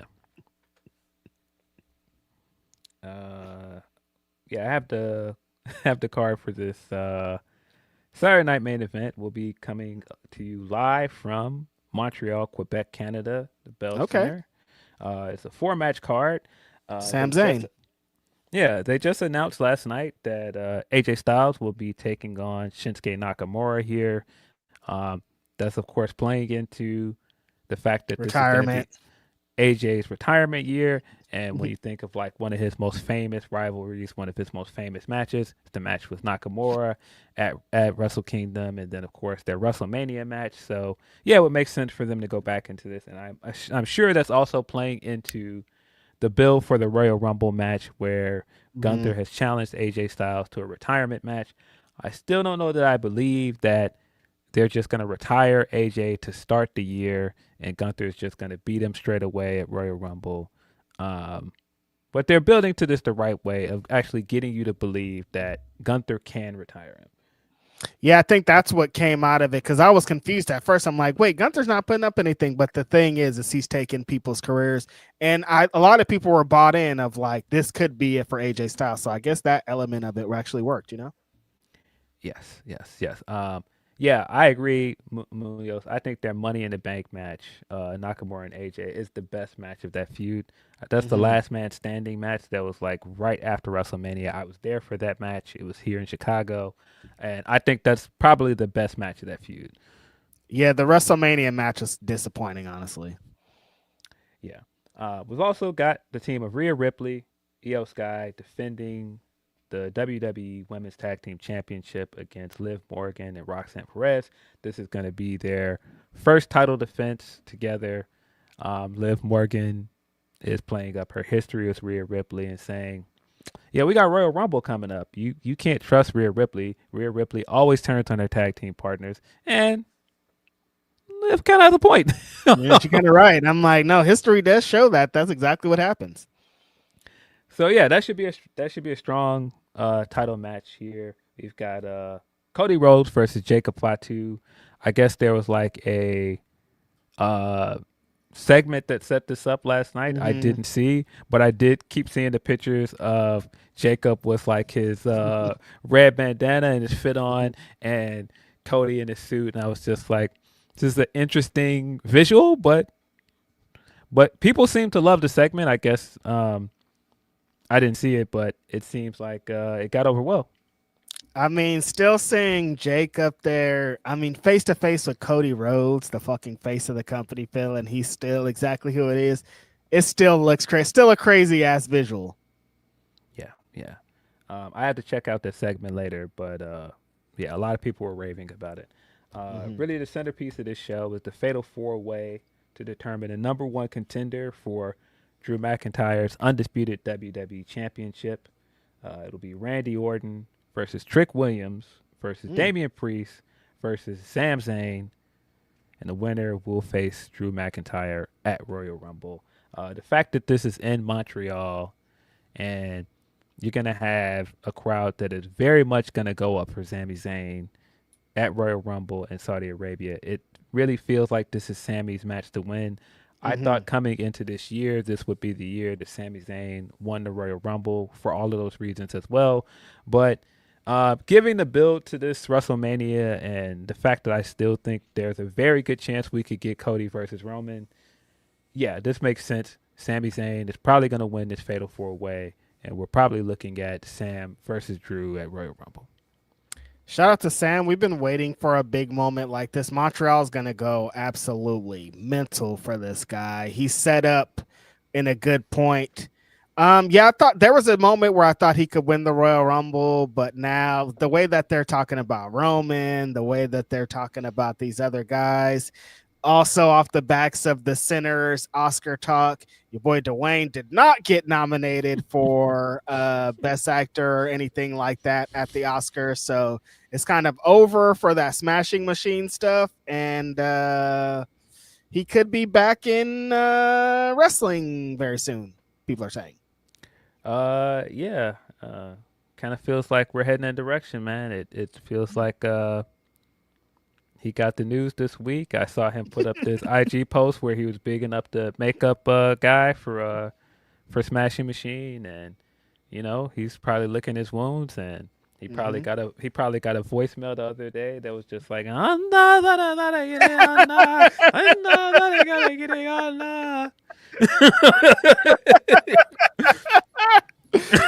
that call, you want the fucking bag that these guys are sending to Dwayne The Rock fucking Johnson. Oh my God. Buddy, that guy Turkey Al Sheik was probably saw the results and was like, boy, so you're telling me we got a chance. I'm saying. No noms. Get the checkbook out, dog. Send him what he wants. Unbelievable. Yeah. Again, though, The Rock, as somebody, the Smashing Machine I just saw is now on streaming, HBO Max, I think. Good movie. Yeah. I liked it a lot. I had fun with it. But like when they were talking about The Rock, this wasn't a stretch. He's a fucking pro wrestler that played an MMA guy. He played an MMA guy being an MMA guy. And they're like, he really stretched his acting chops. No, he didn't, you guys. That's why there's no Oscar nominations. Like it was a really good performance, but it's a fucking athlete playing another athlete. Let's really get to it. It's not like he played like a blind musician who changed the world. He played another fucking fighter. Yeah. I still have to check it out. I liked it. Yeah. I've heard good things about it. But yeah, a lot of talk about it did very much die down. But yeah. And we already know what this is. They're already like, hey man, you still think we got a chance of getting that deal with Rockefeller?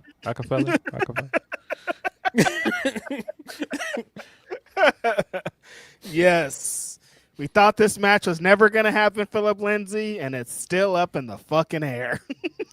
Yeah, I think at this point, if it's not happening this year, because we're heading into the annual tradition of, are we going to do Rock and Roman this year? Tradition. I don't think we're getting Rock and Roman this year, but if I had to assume, and if I'm a betting man, you got to think Saudi Arabia is going to try and throw as much money as possible at trying to get that match for WrestleMania 43. Yes. I'm sure in their brain, they're like, we only want 2 matches out of The Rock. If it's not Rock and Roman, you got to get Stone Cold Steve Austin here. Yeah. I'm sure that's the only thing that they're thinking. We got to get one of these. And I mean, if you're just trying to think of the biggest match possible in Saudi Arabia that they're going to try and put as much money and production value behind, it's probably Rock Roman. Mm-hmm. With what this is. And like, The bags are out there. They need a gigantic main event, and it's probably going to be The Rock. So, yeah, another year of build, Phil. come on, man, get it. Come on, know what time it is, dog.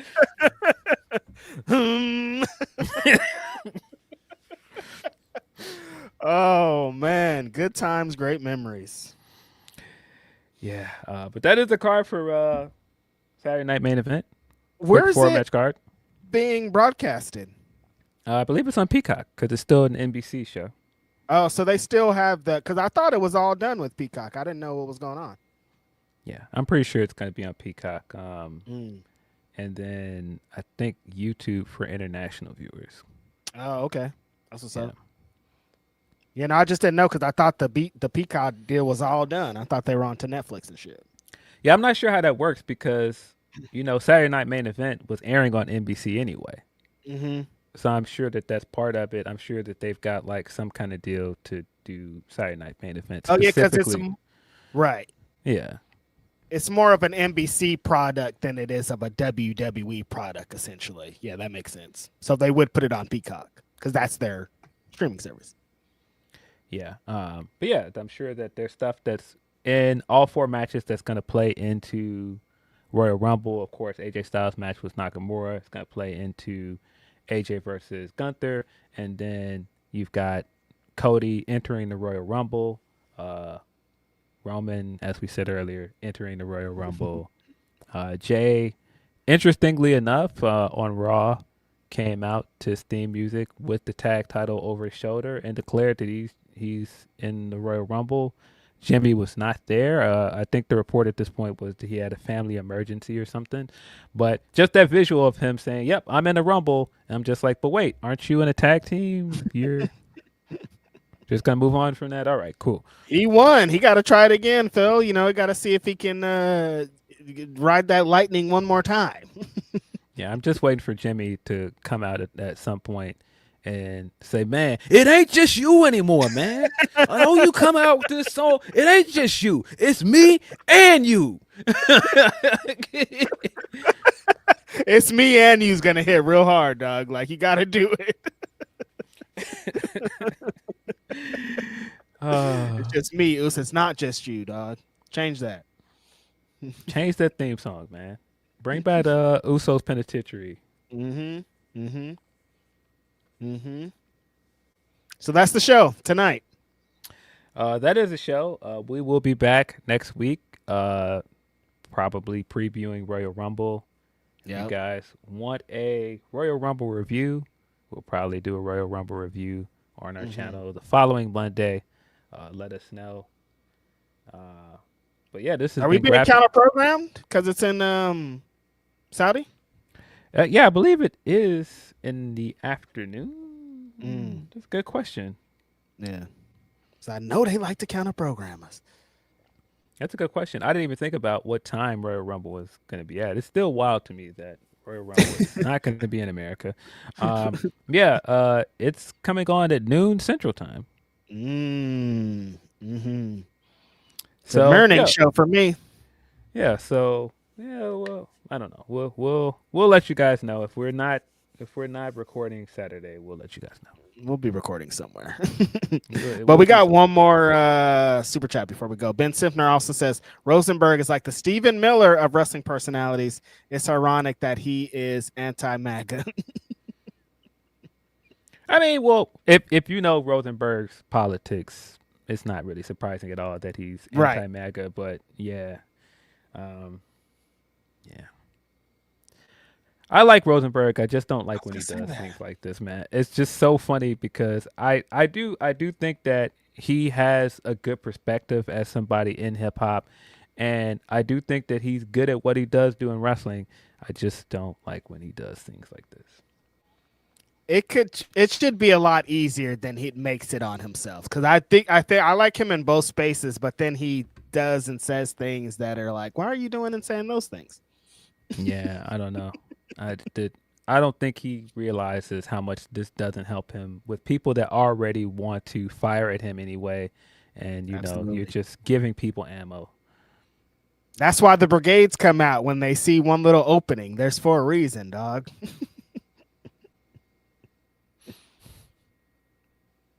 Oh, we got another super chat from the homie T-Rap who says, y'all see Tyra May Steele? I see Tyra May Steele. You can't fool me. All right, T-Rap. Yo. See, that's a good way to end the show because T-Rap is wilding. Oh, my God. Thanks, T-Rap. Appreciate you, T-Rap, for the super chat. Appreciate everybody that sent us a super chat or humper chat today. Or if you just pulled up to listen to your boys live, we always appreciate you. Yep. We will be back at some time next week. Might not be Saturday, but we will be back. Until then, this has been Grapsody. I'm Phil Lindsey, Righteous Reg. We are out of here.